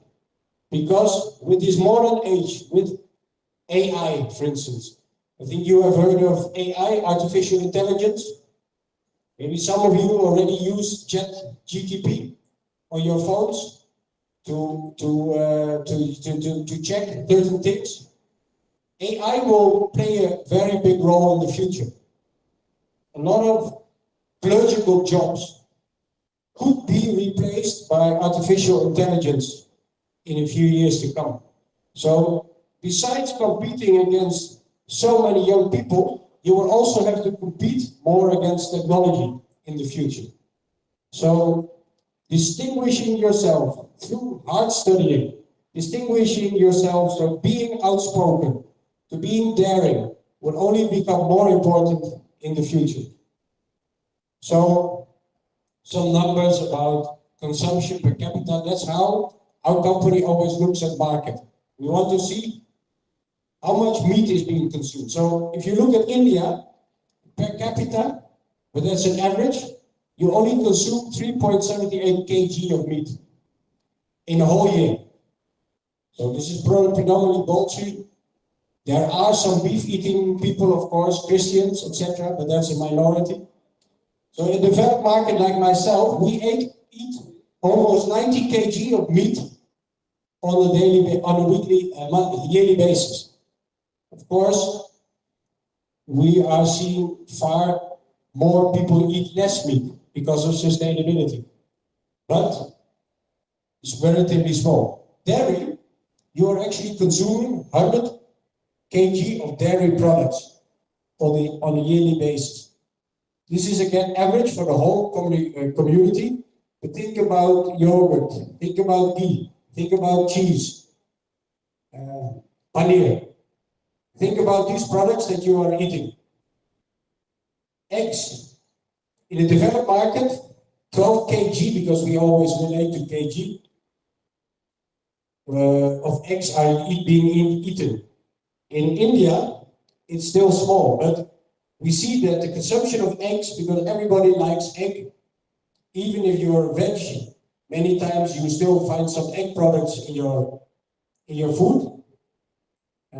So we see a lot of potential there. This is about our market. I will skip that. Why India is also such a very important country and so interesting, not only for my industry, but a lot of industries that are related to food stuff, is because you have all the major macro raw materials, like corn, like rapeseed, like soybean, like wheat, you have in abundance. So our company has mapped where all over India you will see farmers growing these crops. And this is the main ingredient for our feed. So for us, it makes a lot of sense to try to make feed in this country because we don't have to import any of these raw materials. We can all get them in abundance. So, I don't know if you have a lot of interaction with international people, or maybe not often a person like me comes on to this stage here. But you can be proud of this country because you have the resources, you have the minds, you have the human capital. But unfortunately, a lot of people don't know outside of India about the opportunity your land actually brings. So think also, because I'm quite sure you are all very active on Facebook, YouTube, Instagram. My daughters always tell me, Papa, you don't understand. Instagram, I don't understand. Or even, what's the young thing again that everybody does now? Snapchat, yes. I always say to my daughters, I want to see the picture. The picture already gone. They say, Papa, you are too late. Snapchat, the picture only stays for a while. But what I'm meaning to say is that you can do also something about promoting of this country to the rest of the world. So, in your communication to your peers, to other people, make some snapshots about the rural communities, about people. You have so many beautiful different colors in the way you dress, characteristic faces of people. Why not spend some time in promoting your country to the rest of the world? Because a lot of people don't understand India. I've been fortunate to travel there for a long time, work here. So I always go back to my friends in Holland and I say, India, you have so much potential, resources, people. You are the third country in the world that's put something on the moon, a rocket on the moon. That is only US and Russia, many years back, 20 years back, were able to succeed. Now India has done it. But it is you, the younger generation, that needs to help promote this country. Because if you help promote, more companies like us will come to India and they will see the benefits and the opportunities that this land brings. And if more companies like us come to the market, you can grow together and also become more entrepreneurial. So we will have this. You saw all the pictures of the factory. This factory is now being built in the Rajpura in Punjab. We are going to have our first real plant in the Rajpura next year. And as I said, in 5 years from now, we hope to have many more. Okay, next one. So here we had the opening ceremony with CM Man, Chief Minister Man, who graced our occasion for opening this plant. Only 3 months ago, we had the groundbreaking ceremony.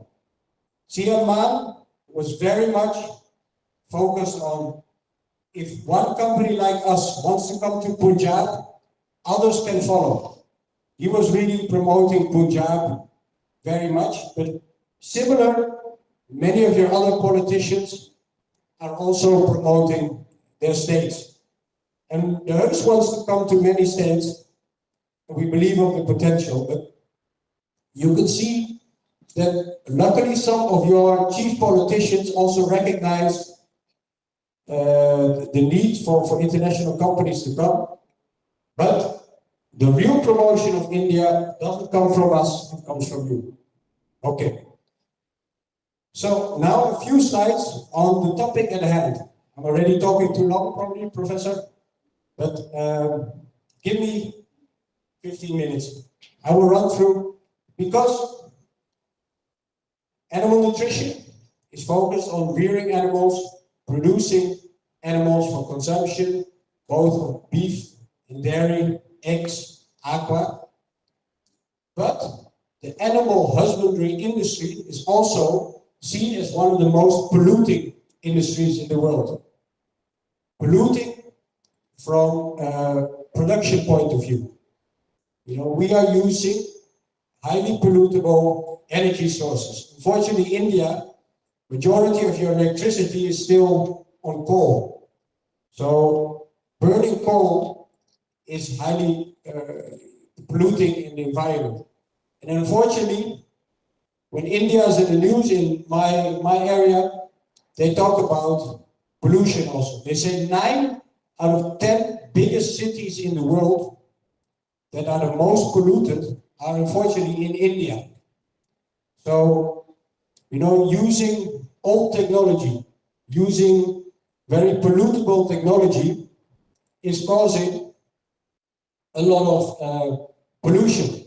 Of course, in winter month in Delhi, you have to walk like this because you don't see 1 meter ahead. There's a thick smog of pollution coming from cars, coming from industry, coming from farmers who also burn their crops for their land to become arable again. This is something of a big concern for everyone in the world. You know, our sustainability goals. So, what is beautifully drawn out here, and I must recommend the artist, is absolutely beautiful, are actually the UN Global Sustainability Goals. So, everywhere in the world it's being recognized that, next slide, by 2050, the global population will have grown to 9.8 billion people. And the major contributors of that will be India, will be China, and will be some of the African countries. We see that in my country and in Europe, a lot of people are becoming old men like me. Our population is graying. But as I said, 53% of population in India, so all 800, 900 million people are below the age of 30 in India. So you have a long way ahead, but it means that you need at least 40, 50 years more food for your mouth to feed. So also Africa is growing a lot. Many countries in Africa, very young generations. So this is one big challenge. So we expect that 56% more food will be required going ahead to feed all these mouths, these 9.8 billion people. So where does this food come from in the future? We think that a large majority will come from animal-based foods, from meats, from dairy, from eggs, from fish. So that means that there's a huge demand for this. So these are the challenges we stand for. Food gap. Produce enough healthy and safe food with a nutritional value. Because what you see even in Western world, if you are in the United States of America, like India, there's a big disparity between who is very rich and who doesn't have anything. There's no social security in America also. So you see all America and Canada, many of you I know aspire, maybe my uncle, my nephew, my niece is living in US or in Canada. I want to finish my studies and then I want to run away to the promised land, to Canada. There's not so much promised land there, I tell you. There is a lot of discrepancy between poor and rich also in these countries. These are industrialized, so-called first world countries. But the social security is not great. If you don't have a job in US or Canada, you are nothing. You don't have money and you don't cannot buy a naan for 10 rupees. You have to pay big American dollars to pay for food in America or Canada. So if you don't have a proper job, your standard of living will be less than your standard of living here. So please keep that in mind before you all run away to the so-called promised land. And actually India, if you want to become great and stay great, you should stay here. We need your young, beautiful minds to grow this, because you will feed the world with us. Because if you stay here and you make sure that you feed this growing population of India, you will be feeding a large part of the growing population of the world. So I really urge young Indian people to not always think what you see and what you believe on Facebook or Instagram. It's all beautiful, I know. And I know because I have been fortunate to travel the whole world, so I can see with my own eyes that some markets are more beautiful than they actually are. They seem more beautiful than they actually are. But, so we expect a big food gap, but we also expect a big land gap. Because with sustainability, there's pressure on arable land. So they expect that there will be more pressure on land because agriculture already uses half of all vegetated land use. But if we grow to 9 billion people, 10 billion people, we need more houses. And more houses means that arable land, vegetable land, will be used by cities, will urbanize. Maybe Delhi will grow to 50 million people. Imagine what kind of strains that puts on sustainability, on use of land. So how are we going to feed the world if we don't have arable land to grow our crops? It's a real concern for everyone.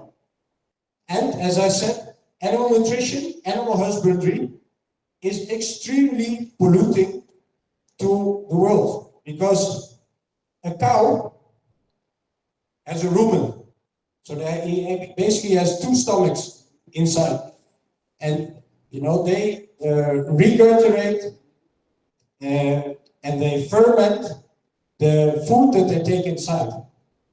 But when they do that, they excrete emission.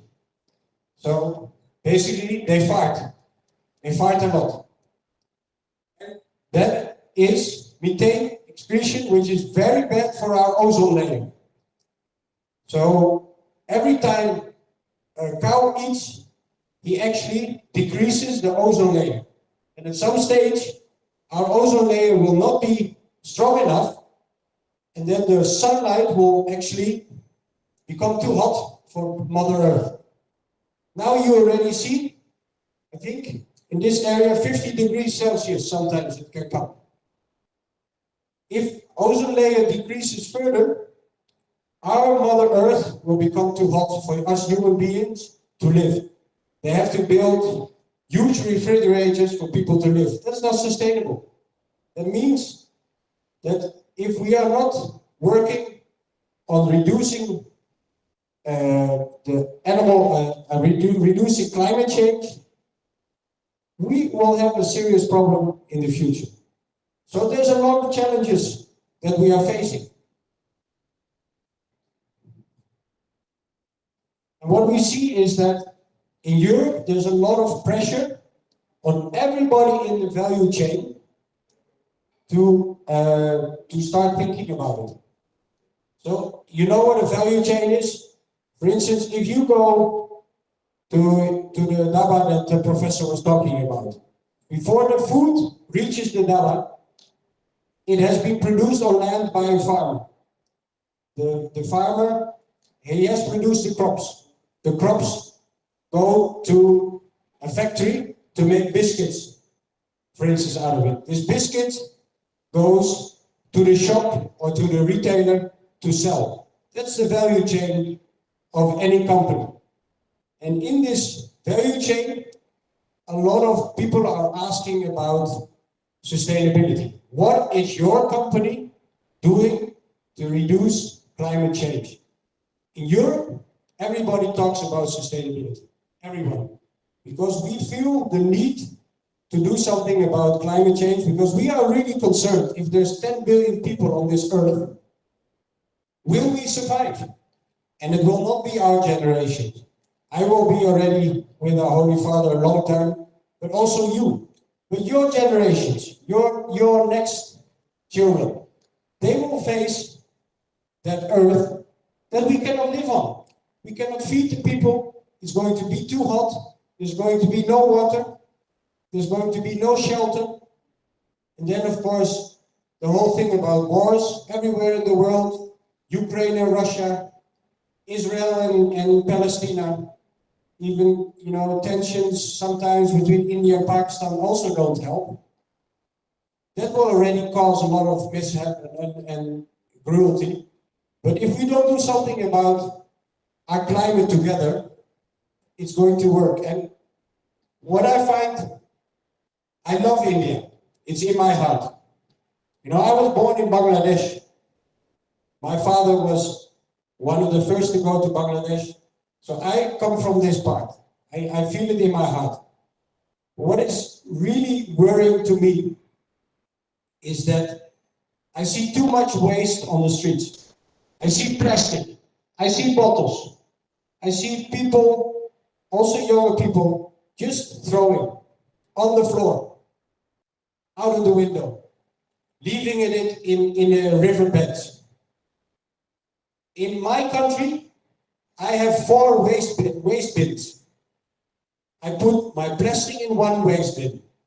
I put my green, so foodstuffs, in one waste bin. I put paper in one waste bin. I put other stuff in other one waste bin. We segregate all our waste for reuse. Here, I see bottles lying around everywhere. And people, if we really want to make sure that your generations after this can live on this beautiful earth and see all the beautiful benefits of India, because India will grow, as I said, it starts with you, everyone in this room, individually. You need to think about sustainability. The sustainability can be on my end, with my factories and all the big things, but it starts at every single level. So instead of the convenience of dropping this bottle on the street, throw it in the waste bin. The convenience of throwing my papers out of the door, or even, if you think about using writers, think about it smartly, because your binders also come from trees, and trees are also required. So, next one, please. You can put, just put, click that. So many, one back. Many agreements are coming into place globally to secure the future of Mother Earth.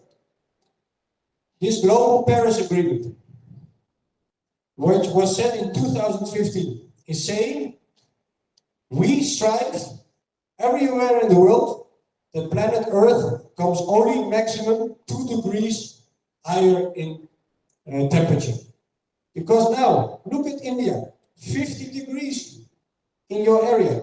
You can hardly live. You have to stay inside. It's too hot. It's due to global warming. So all the big nations, including India, have agreed that we should strive together that our planet should not become hotter than 2 degrees going forward.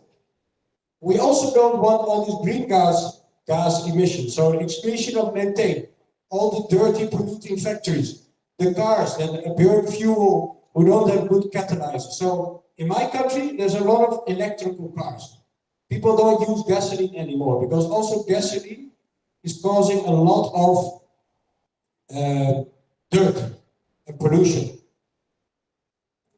The world wants a climate neutral world by 2050. 2050 seems very far away, right? 25 years from now. But time flies, and time is running out for all of us. So every country is very conscious about what is needed. And I urge you, young people, it starts with you. Because maybe your grandfather or grandmother or your mother or father is used to the way he or she lives. Maybe, you have some of your parents have small factories using a lot of pollutable energy. But you as younger generation can do something about this earth, because we are really getting concerned. So we have the Global Paris Agreement, we have the EU Green Deal, so where we want to become net zero in 2050, meaning we don't want to be excreting pollutable substances into the air. And also the Global Methane Pledge, which was in 2021 in Glasgow, reducing methane emission by 30%. So rearing cows can still be done, but it has to be done wisely. Rearing cows can be done less intensive, maybe more on extensive field. A lot of things can be done. So a lot of people around the world are thinking about it. So we have grand sustainability ambitions, which is called the European Green Deal. And hopefully, one day there will be a World Green Deal, or there will be, countries, continents working together. That we want zero pollution, which will never happen, but as much as possible. Toxic-free environment. Preserving and restoring ecosystems. So we see, for instance, in Brazil, there is a beautiful forest called Amazon. Maybe you've heard about it. Amazon is known as one of the biggest rainforests in the world. Of course, forests are used for our oxygen supply. Without trees, we don't get enough oxygen. Unfortunately, what we see in Brazil, a lot of farmers are burning the beautiful Amazon for more arable land, because they want to grow their crops on this land. But it's not helping. We want farm to fork, so meaning that we try to keep our resources as close as possible, because now that's the great thing about India. You don't need your corn to be traveling from Vietnam to India. Your corn can come from next door neighbor to grow food and feed. That's very good, because we don't have a lot of transport. Transport, trucks, planes, even the rickshaws, they cause a lot of pollution. So the world is aiming for that you have all the crops close to you. Our responsibilities, and then I will come to a close. Next one. Next one. Because as very much also said by Professor. No, please go back. Yeah. This will be my last slide, because we call it responsible feeding, which is not only focused about pollution, but it's also focused about fostering community. So local community involvement and support. Knowledge transfer. Because sometimes it's being said that big industries like myself, we hold all the knowledge to our chest. And we are not expanding that knowledge to the rural communities, to local people. That's not what it's about. If we want to be sustainable, we need to transfer as much as knowledge as possible to the rest of the world, to our rural people. Rural people are very important. So the first two of why we think that the Heus, my company, can make a better planet, is that we talk about feed for food and sustainable supply chain. So we talk about food safety and quality, using the best resources possible without contamination to make feed that go into animals that produce food. Also focusing on animal health, as I already mentioned. Animal should be fertile, should be healthy to produce maximum opportunity for food, so that we can all eat, all 10 billion of us. And antibiotics, I know if you are ill, 99% of the time you're being prescribed antibiotics if you really have a virus. But if you are being prescribed too much antibiotic, you will become resistant. And then the antibiotic doesn't help anymore. So we also see that in feed. Sometimes we put in a lot of antibiotics into the feed, but the animal becomes resistant, and it also decreases the quality of the meat because there will be human critical antibiotics also in the meat. So if we eat that meat, we also become resistant, meaning that more people are prone to get ill, more people will eventually die. So responsible use of antibiotics is very important for us. Sustainable supply chain, as I mentioned, we want deforestation-free crops. So we think that our crops should not be on land of Amazon, for instance. We don't want the farmer to cut the forest so that they can grow corn that we can use in our feed. It should come from elsewhere. So a lot of smart minds are thinking, how can we produce crops on land that is not at the expense of forest? But also socially responsible sourcing, I also want to say. Unfortunately, we see in many countries, I think still happening a little bit in India also, child labor. People working in awful circumstances. Also here, I know that still 800 million people live less than $1 a day. No, it's nothing. So a lot of people are suffering to produce the things that we wear, that we eat, that we drive in, that we fly in. All these things, if we want to be a sustainable world, we should think about socially responsible sourcing. Meaning, if you know that this factory is using little children to produce garments, for instance, this suit, if it was produced by a young boy, I'm not wearing it. You know, just to make my thing clear. So Europe is also really focusing on social responsible sourcing. Environmental responsible sourcing, I already mentioned. Don't buy crops from Amazon anymore. Greenhouse emissions, waste and water management. Also think, if you are in the shower, if you are running your tap, don't let it run. Fill your glass, close the tap. Because whatever you make run, maybe your resources seem endless, but we know that in many rural villages, there's no water at all.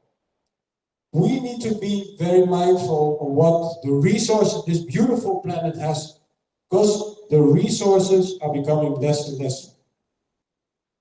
So fostering communities and also thriving employees, that's also sustainability.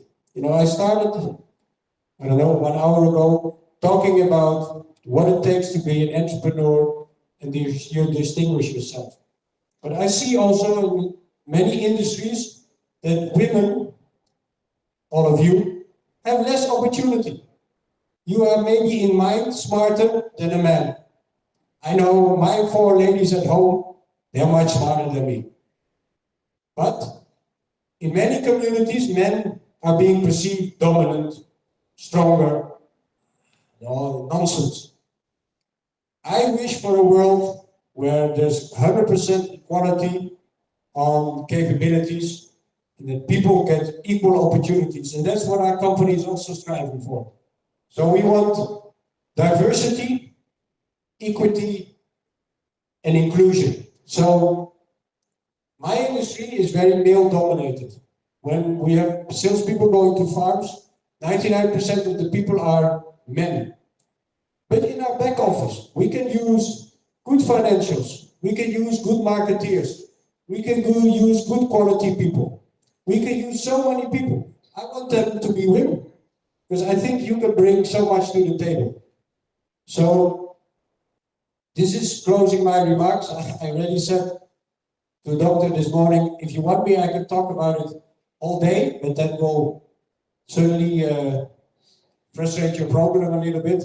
But I just want to say thank you so much. You know, as said, we have great belief in this country. We have great belief in potential of people. Speak out, be entrepreneurial, be mindful. And I hope, as my closing, maybe one day, if we grow big in this country, I hope to see some of you as our employees. You know, to come and work for us, to work together in my company, to grow this business in India. So thank you very much, Srikal, and see you soon.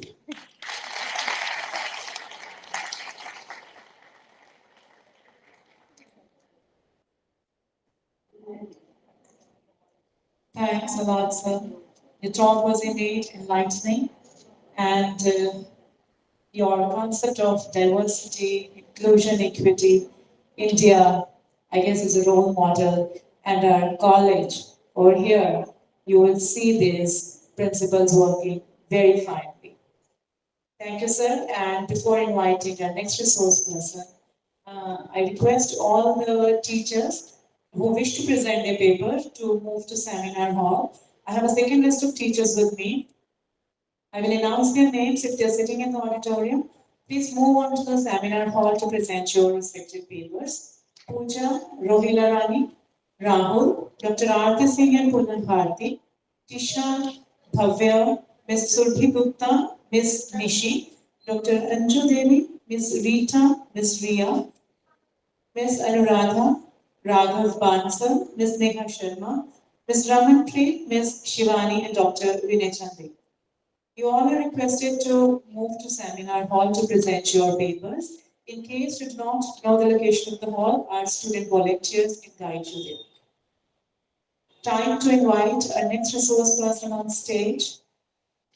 She is Professor Monica Agarwal, Professor and Director of the University Institute of Applied Management Sciences at Punjab University, Chandigarh.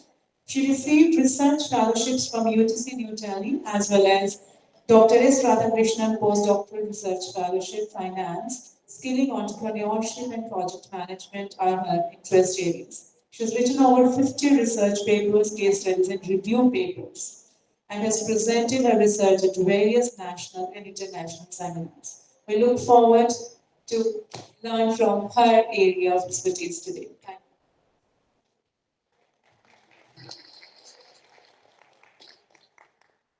Most respected and honorable director of this campus, Dr. Gandhi, the principal of the campus, my brother, Dr. Tajendra Sharma, and our international speaker for the day today, Mr. Roger.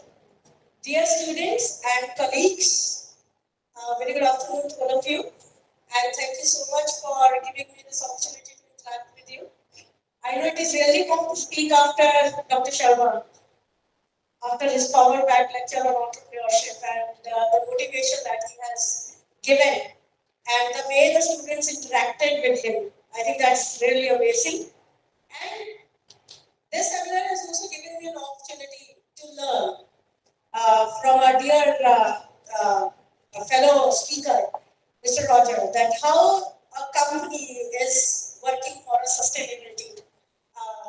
Now, being a profit venture also, but looking after the responsibility, after the sustainability, because we believe that whatever we use from the society, we need to give it back.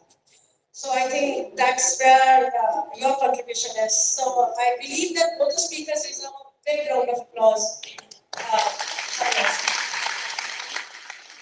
I have very little to speak after both the speakers because I believe you have already gained everything related to the theme.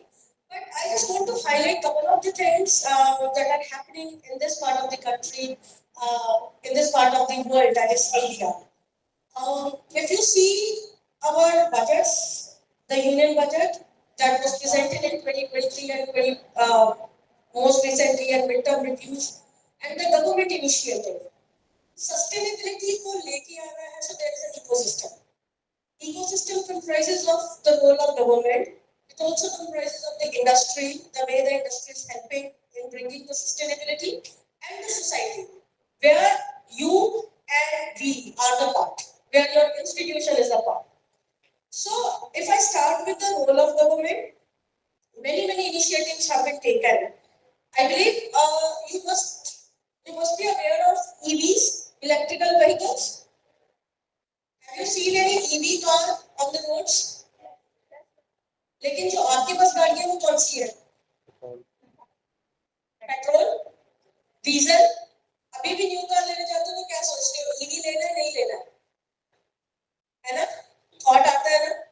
But in order to promote such cars, because there's something called carbon emission. So these cars help in lowering down the level of that emission. India has the target of becoming a net zero status by 2070. So अगर हमें 2070 में net zero बनना है, तो आज से कुछ steps लेने होंगे. So government has decided to reduce down the carbon emissions by 45% in the GDP of the GDP by 2030. तो उसको reduce करने के लिए what are the initiatives that has been taken? One is EV, and after EV now we are coming with hydrogen fuel. Have you heard of hydrogen fuel? Like EV के charging stations होंगे, ऐसे hydrogen fuel के भी होंगे. And this fuel is going to be more cleaner for the environment. आप YouTube पे video देखो, like the technology Mr. Roger has explained.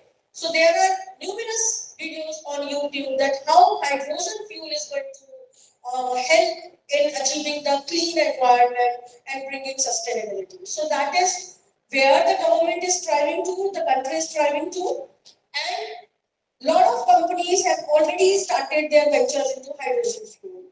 And the prominent among them are Tata's, I believe, and then Hyundai, and another one is Honda. So they have already started that.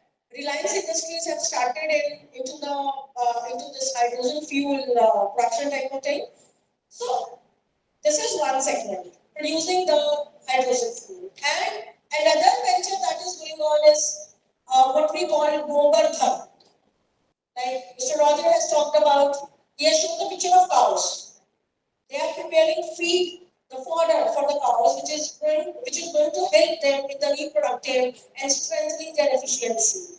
But what we are doing is the gobar that comes out. We all know that from the gobar, there are the plants which are producing biofuels, biogas as one of the alternative, as one of the steps towards the sustainability. Right? So another initiative is when the government said that they are taking up 100 cities to make them the air pollution-free cities. So government is trying on those lines. And other initiatives apart from this is in the domain of farming and business. Have you seen any polyhouse farming? Farmers, have you seen farmers? Sir ने भी question पूछा था, कितनों के parents farmers हैं? So how many of you have actually seen farming? The practice. वो हल चलाते थे, open fields होती थी, बहुत पानी लगता है क्योंकि अब हम चावल उगाना शुरू हो गए इस एरिया में, wheat उगती है. If we go to the past, पहले हमारी फसल क्या उगती थी? बाजरा, है ना, जिसमें पानी बहुत कम रिक्वायर्ड होता था.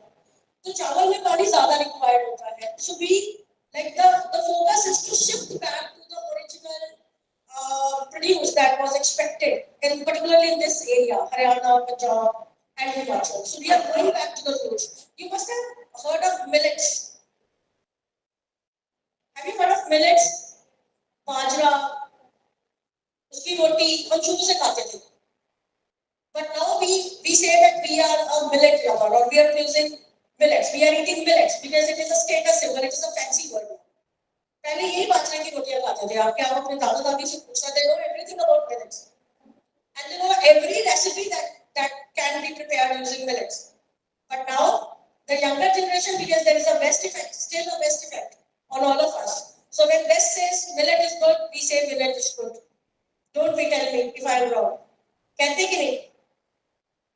है ना? So another initiative, one is in farming. Now the farmers are coming with polyhouse farming, the change of the agricultural produce, and there is something called hydrofarming also, which uses air. जो sir ने भी बात बोला कि land कम हो जाएगी. So we are going out of the land because of the increase in population, because we need more houses. So we actually land is the cultivation area is daily reducing down. So उस area में से maximum produce कैसे निकालना है? So that's a challenge. Where now the youngsters are working. In his presentation, he said that 30% of the Indians are the young population. 30% or 60%, sir? 53%. 53% is the young population. We have a demographic dividend, which says that we have more youngsters, we have more workforce. And that is why he has given you an opportunity also. I think you overheard that. He's ready to give you employment in his company. So why he's thinking so? Because we have the demographic dividend, right? So youngsters have to think out of box. Can we expect the girls to come out for the polyhouse farming or the hydro farming? Can we expect that? Yes, no. क्या हम लड़कियों से expect कर सकते हैं कि वो farming में आएंगी कभी? There are numerous examples from Haryana itself. बहुत सारी बच्चियां फार्मिंग में हैं. Acres of land they have turned around. There is something called contractual farming. Polyhouse farming में exotic vegetables लगती है which otherwise was imported. Now India has also started exporting the same. Right? So exotic vegetables are sold in the market at much higher prices. And I have seen a couple of videos from Haryana girls, those who are into polyhouse farming, and they are doing a lot.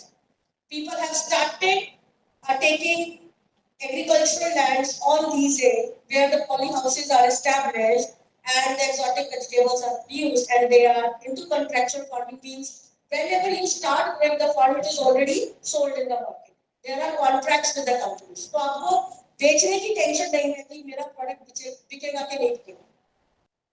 Because that is already done before you start. So think about these ideas. And then another thing is organic farming. How many of you are aware of organic food that is available in the market now? Okay, one. What about others? आप सब्जी लेने जाते हो market में कभी?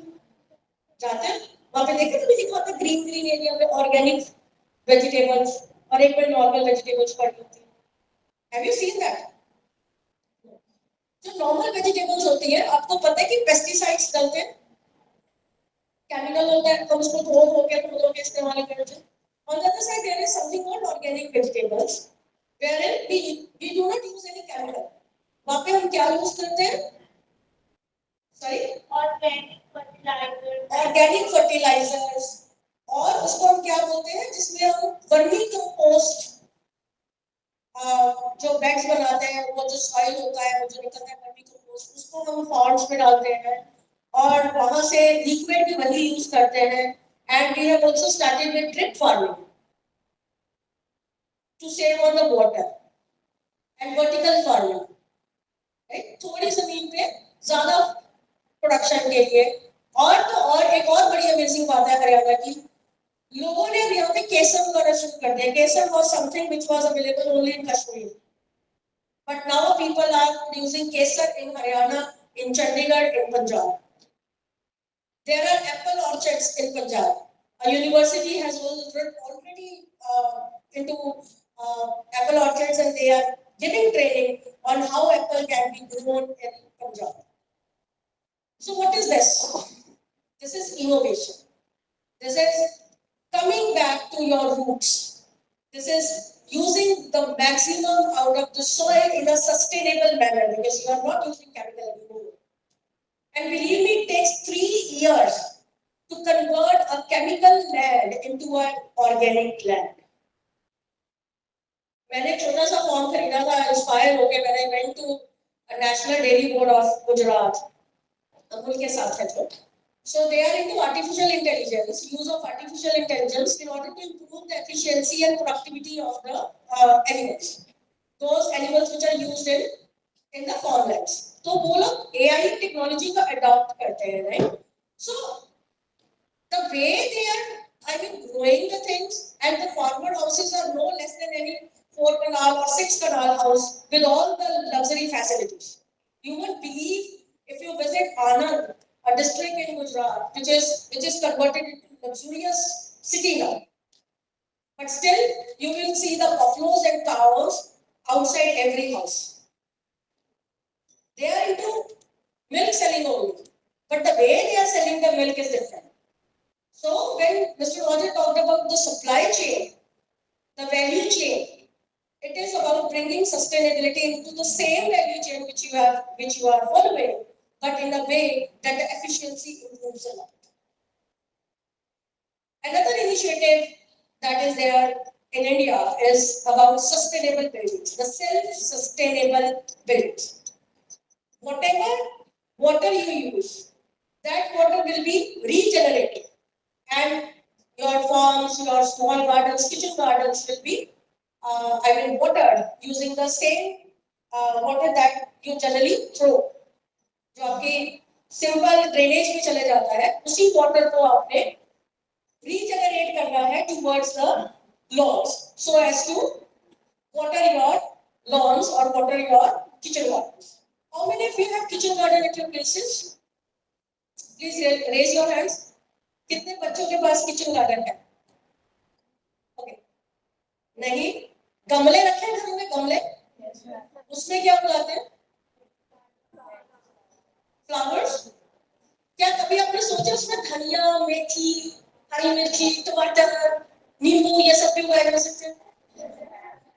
कोशिश की है? अगर की है तो वही किचन गार्डन है ना? Whatever land you have, wherever you are, you can grow such vegetables. And the taste of those vegetables will be different from the taste of those vegetables which are sold in the market. Have you ever experienced that? The color will be different. Why it happens? Because the food that you produce is totally chemical free. That is why there is a difference. You know, this should be a normal habit of every child in the house. Whatever space you have, try to grow your own food. And उसमें manure कौन सा डालोगे? You eat fruits, ठीक है? उसका छिलका उतारते, collect that waste in a bucket outside your place. उसको decompose होने दो, and after decomposition जो manure निकलेगा, उसी को use करना है अपने पे. So there are initiatives like rainwater harvesting. Don't waste any single drop that is falling on your earth. That can be used. And another thing is about sustainable buildings. There's a concept called reusing the waste product, like plastic bottles, which generally goes for waste. So those bottles can be used for farming purpose. आपने देखा होगा घरों के पास vertical farming. Many of the industrial houses they have started using the plastic bottle, the waste bottle, and you have seen the bottles hanging on their walls. और उसके ऊपर उन्होंने कोई ना कोई फसल करी हुई है. So small initiatives, but they are going to create a difference. Right? Apart from the role of government and the industrial houses, because they are contributing a lot, there is something called corporate social responsibility, wherein 2% of your profit goes for the benefit of the society. These are a couple of the things that the industrial houses are doing. They are, again circulating the waste thing that comes out of the industry and which is converted into one product or the other product. There are numerous examples wherein we have seen roads in Mumbai made of plastic waste. And there are a number of startups in the country which are working on e-waste, electronic waste. And then you must have seen big humps when you enter in Delhi area, particularly. वहाँ पे देखा बहुत सारे गंदगी के ढेर लगे होते हैं. And there is a startup who is purchasing that gandagi basically and sorting it out and then making products out of it. Lot of packaging material comes out of your waste. But then there are ideas, there is option available in the market, there is demand for such product. Only what we need is the startups, the entrepreneurs, those who can actually produce these products. Market is ready. All we need to just motivate the young people like you, जो doctor Sharma ने बोला कि सोचो, entrepreneur बनने के बारे में सोचो. You can bring in the change in this society. Earlier there was a time when Dr. Gandhi and people will agree with me. We never used to have AC in our houses. फिर भी हम खुश थे. There was only one phone in the whole Mohalla used to get calls on a single phone. But now every single individual has or three SIMs, one for WhatsApp, one for calling, one probably for any privacy thing, you better know that. होता है ना, हर कमरे में TV है ना? पहले families होती थी. I was sitting with one of the doctor of PGI, and this fellow was he is an expert in mental health. Okay, so we were just discussing that two of my students, they got panic attack during the mid semester test, and I asked them कि panic attack क्यों आया, like what was the fear, what was the worry? वो कहते कि हम tension में थे, depression में.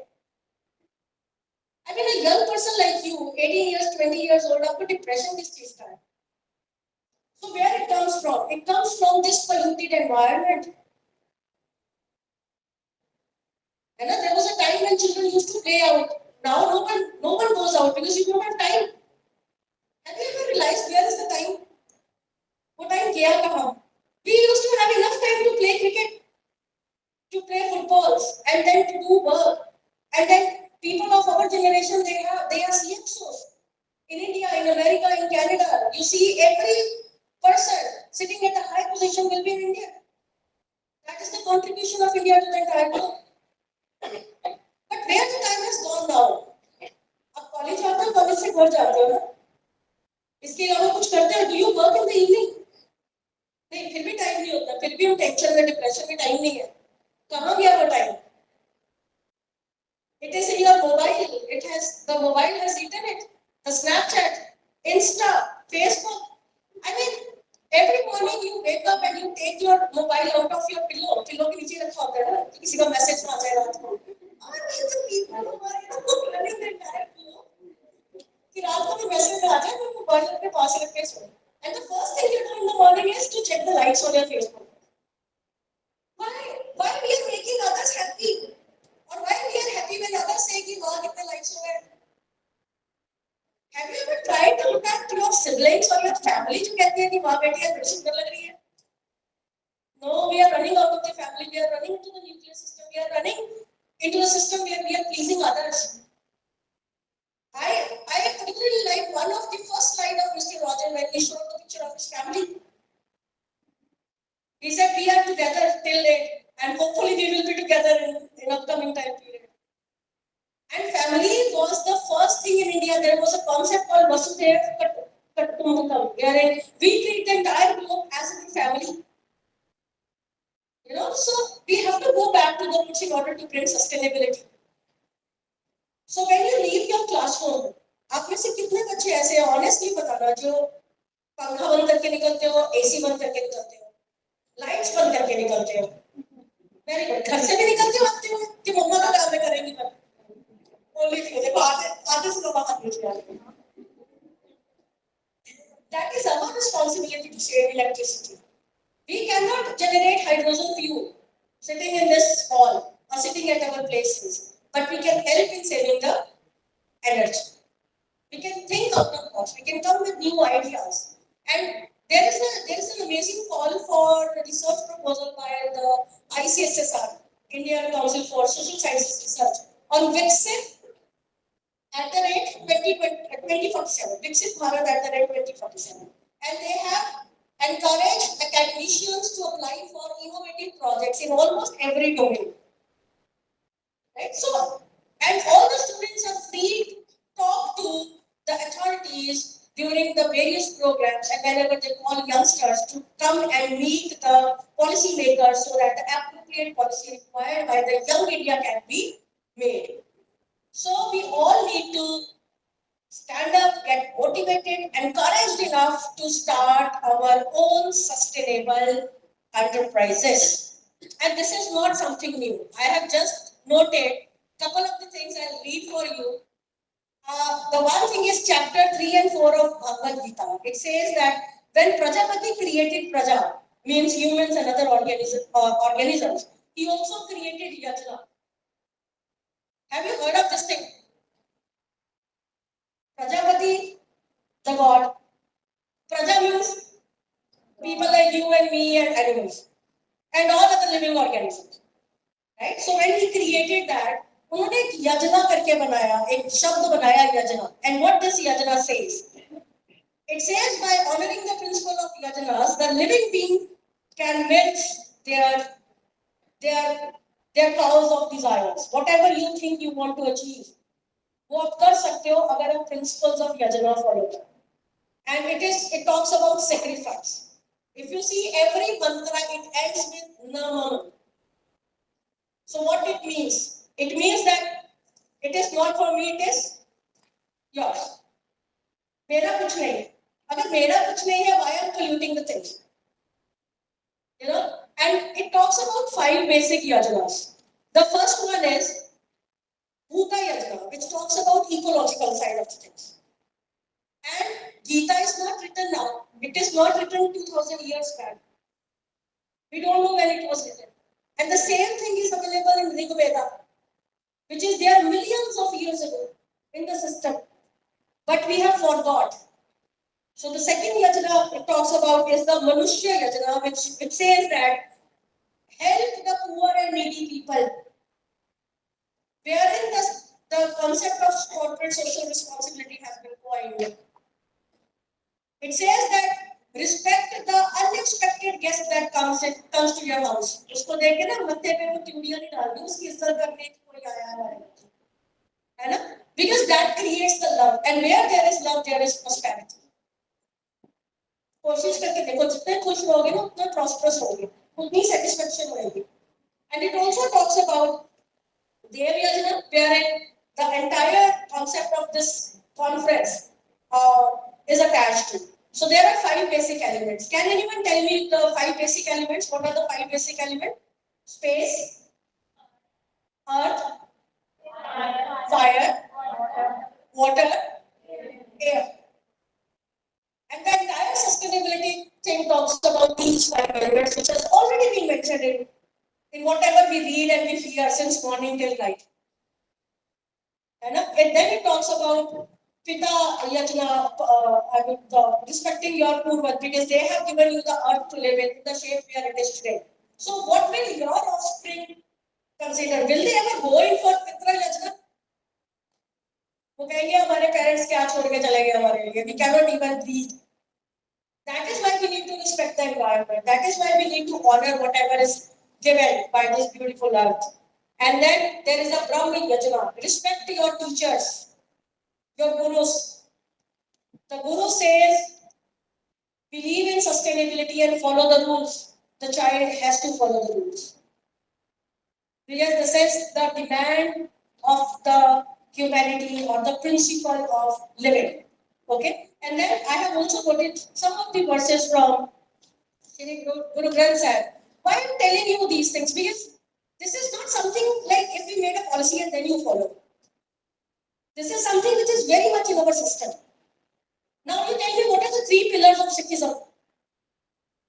3 pillars of Sikhism. Okay, I will give you one. It says, Kirat. Kirat karni. Then, Kirat karo, Vand chako and Naam chako. What is Kirat karo? What do you mean by Kirat karo?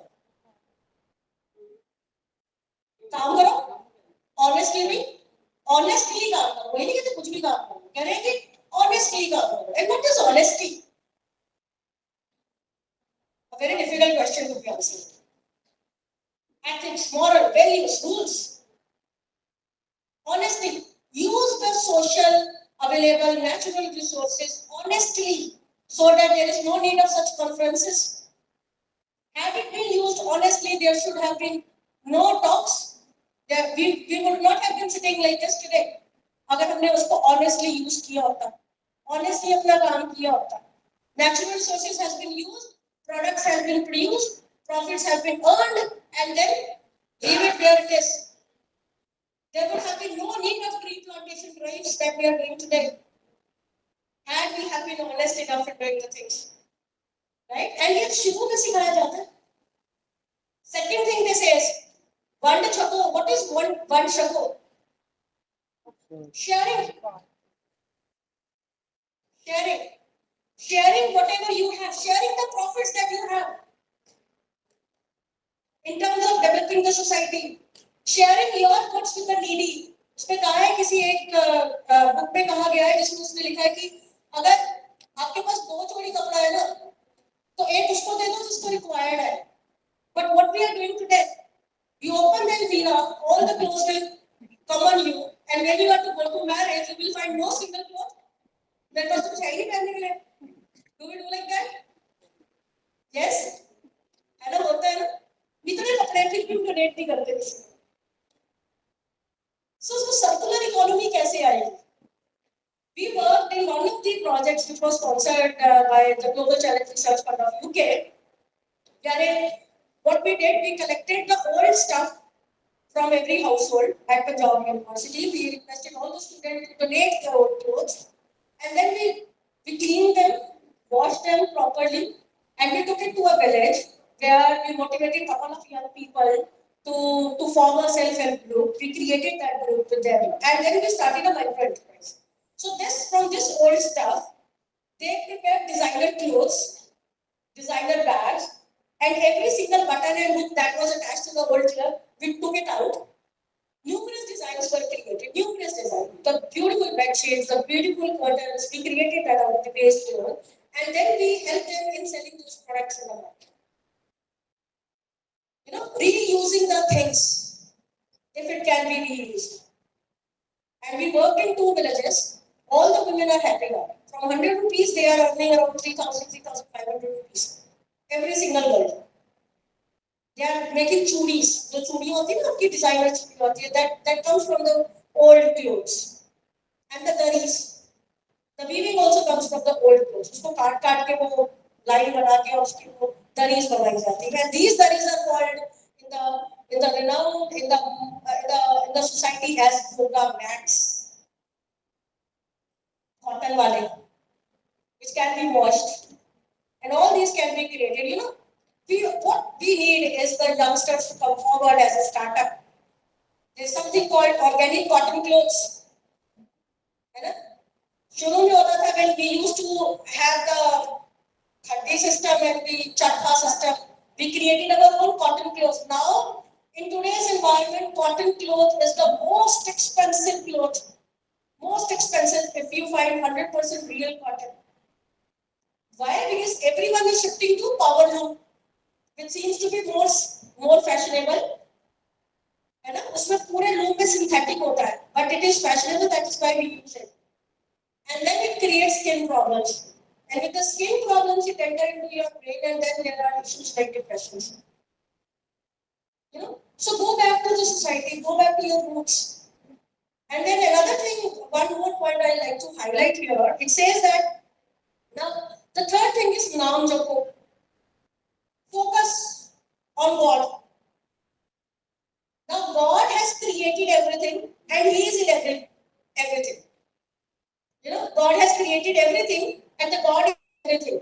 And if we are not respecting everything, we are not respecting the Creator, that is the God. If we are hurting anyone, we are hurting Him. And I don't know how many of you will agree to this point. आजकल देखा कितने भूकंप आते हैं, earthquakes, tsunamis. Why? Somebody was saying that nature को disturb करोगे तो nature will disturb you. And we are disturbing the nature by going in for unethical practices. And that is why these things have happened. Because the nature will adjust itself. Nature को वापस आ गया. Have you seen in COVID times? जब आप जैसे Covid वो lockdown खुले and you move out, the entire environment was changed. कितना अच्छा लग रहा था सब कुछ, because nature got the time to adjust. And this is where everything lies. Everything is written in our scriptures, in our Banis. In Bible it is also written, the God created, Adam was with God, and the God was good. I don't know how many of you follow that. जिसने कुदरत बनाई है, उसने वचन दिया है, वो वचन आपके पास है, और वो वचन ही कुदरत है. Follow the वचन and believe me, there will be no more requirement of talks on sustainability. So you need to think it, become a change, become a catalyst of change, go back to the roots and adopt sustainable practices. Every single contribution is going to change the world. Every single contribution. Don't use plastics anymore. Rather than using the plastic water bottle, take your own bottles with you and fill in the water whenever it is required. Don't use ACs unless and until it is required. Try to avoid such things. With this, I think it is good enough for everyone, and all my dear speakers, they have made the sense out of this, and they have given you so many outcomes to take with you and start practicing. I thank you once again to the organizers for giving me this opportunity. Thank you.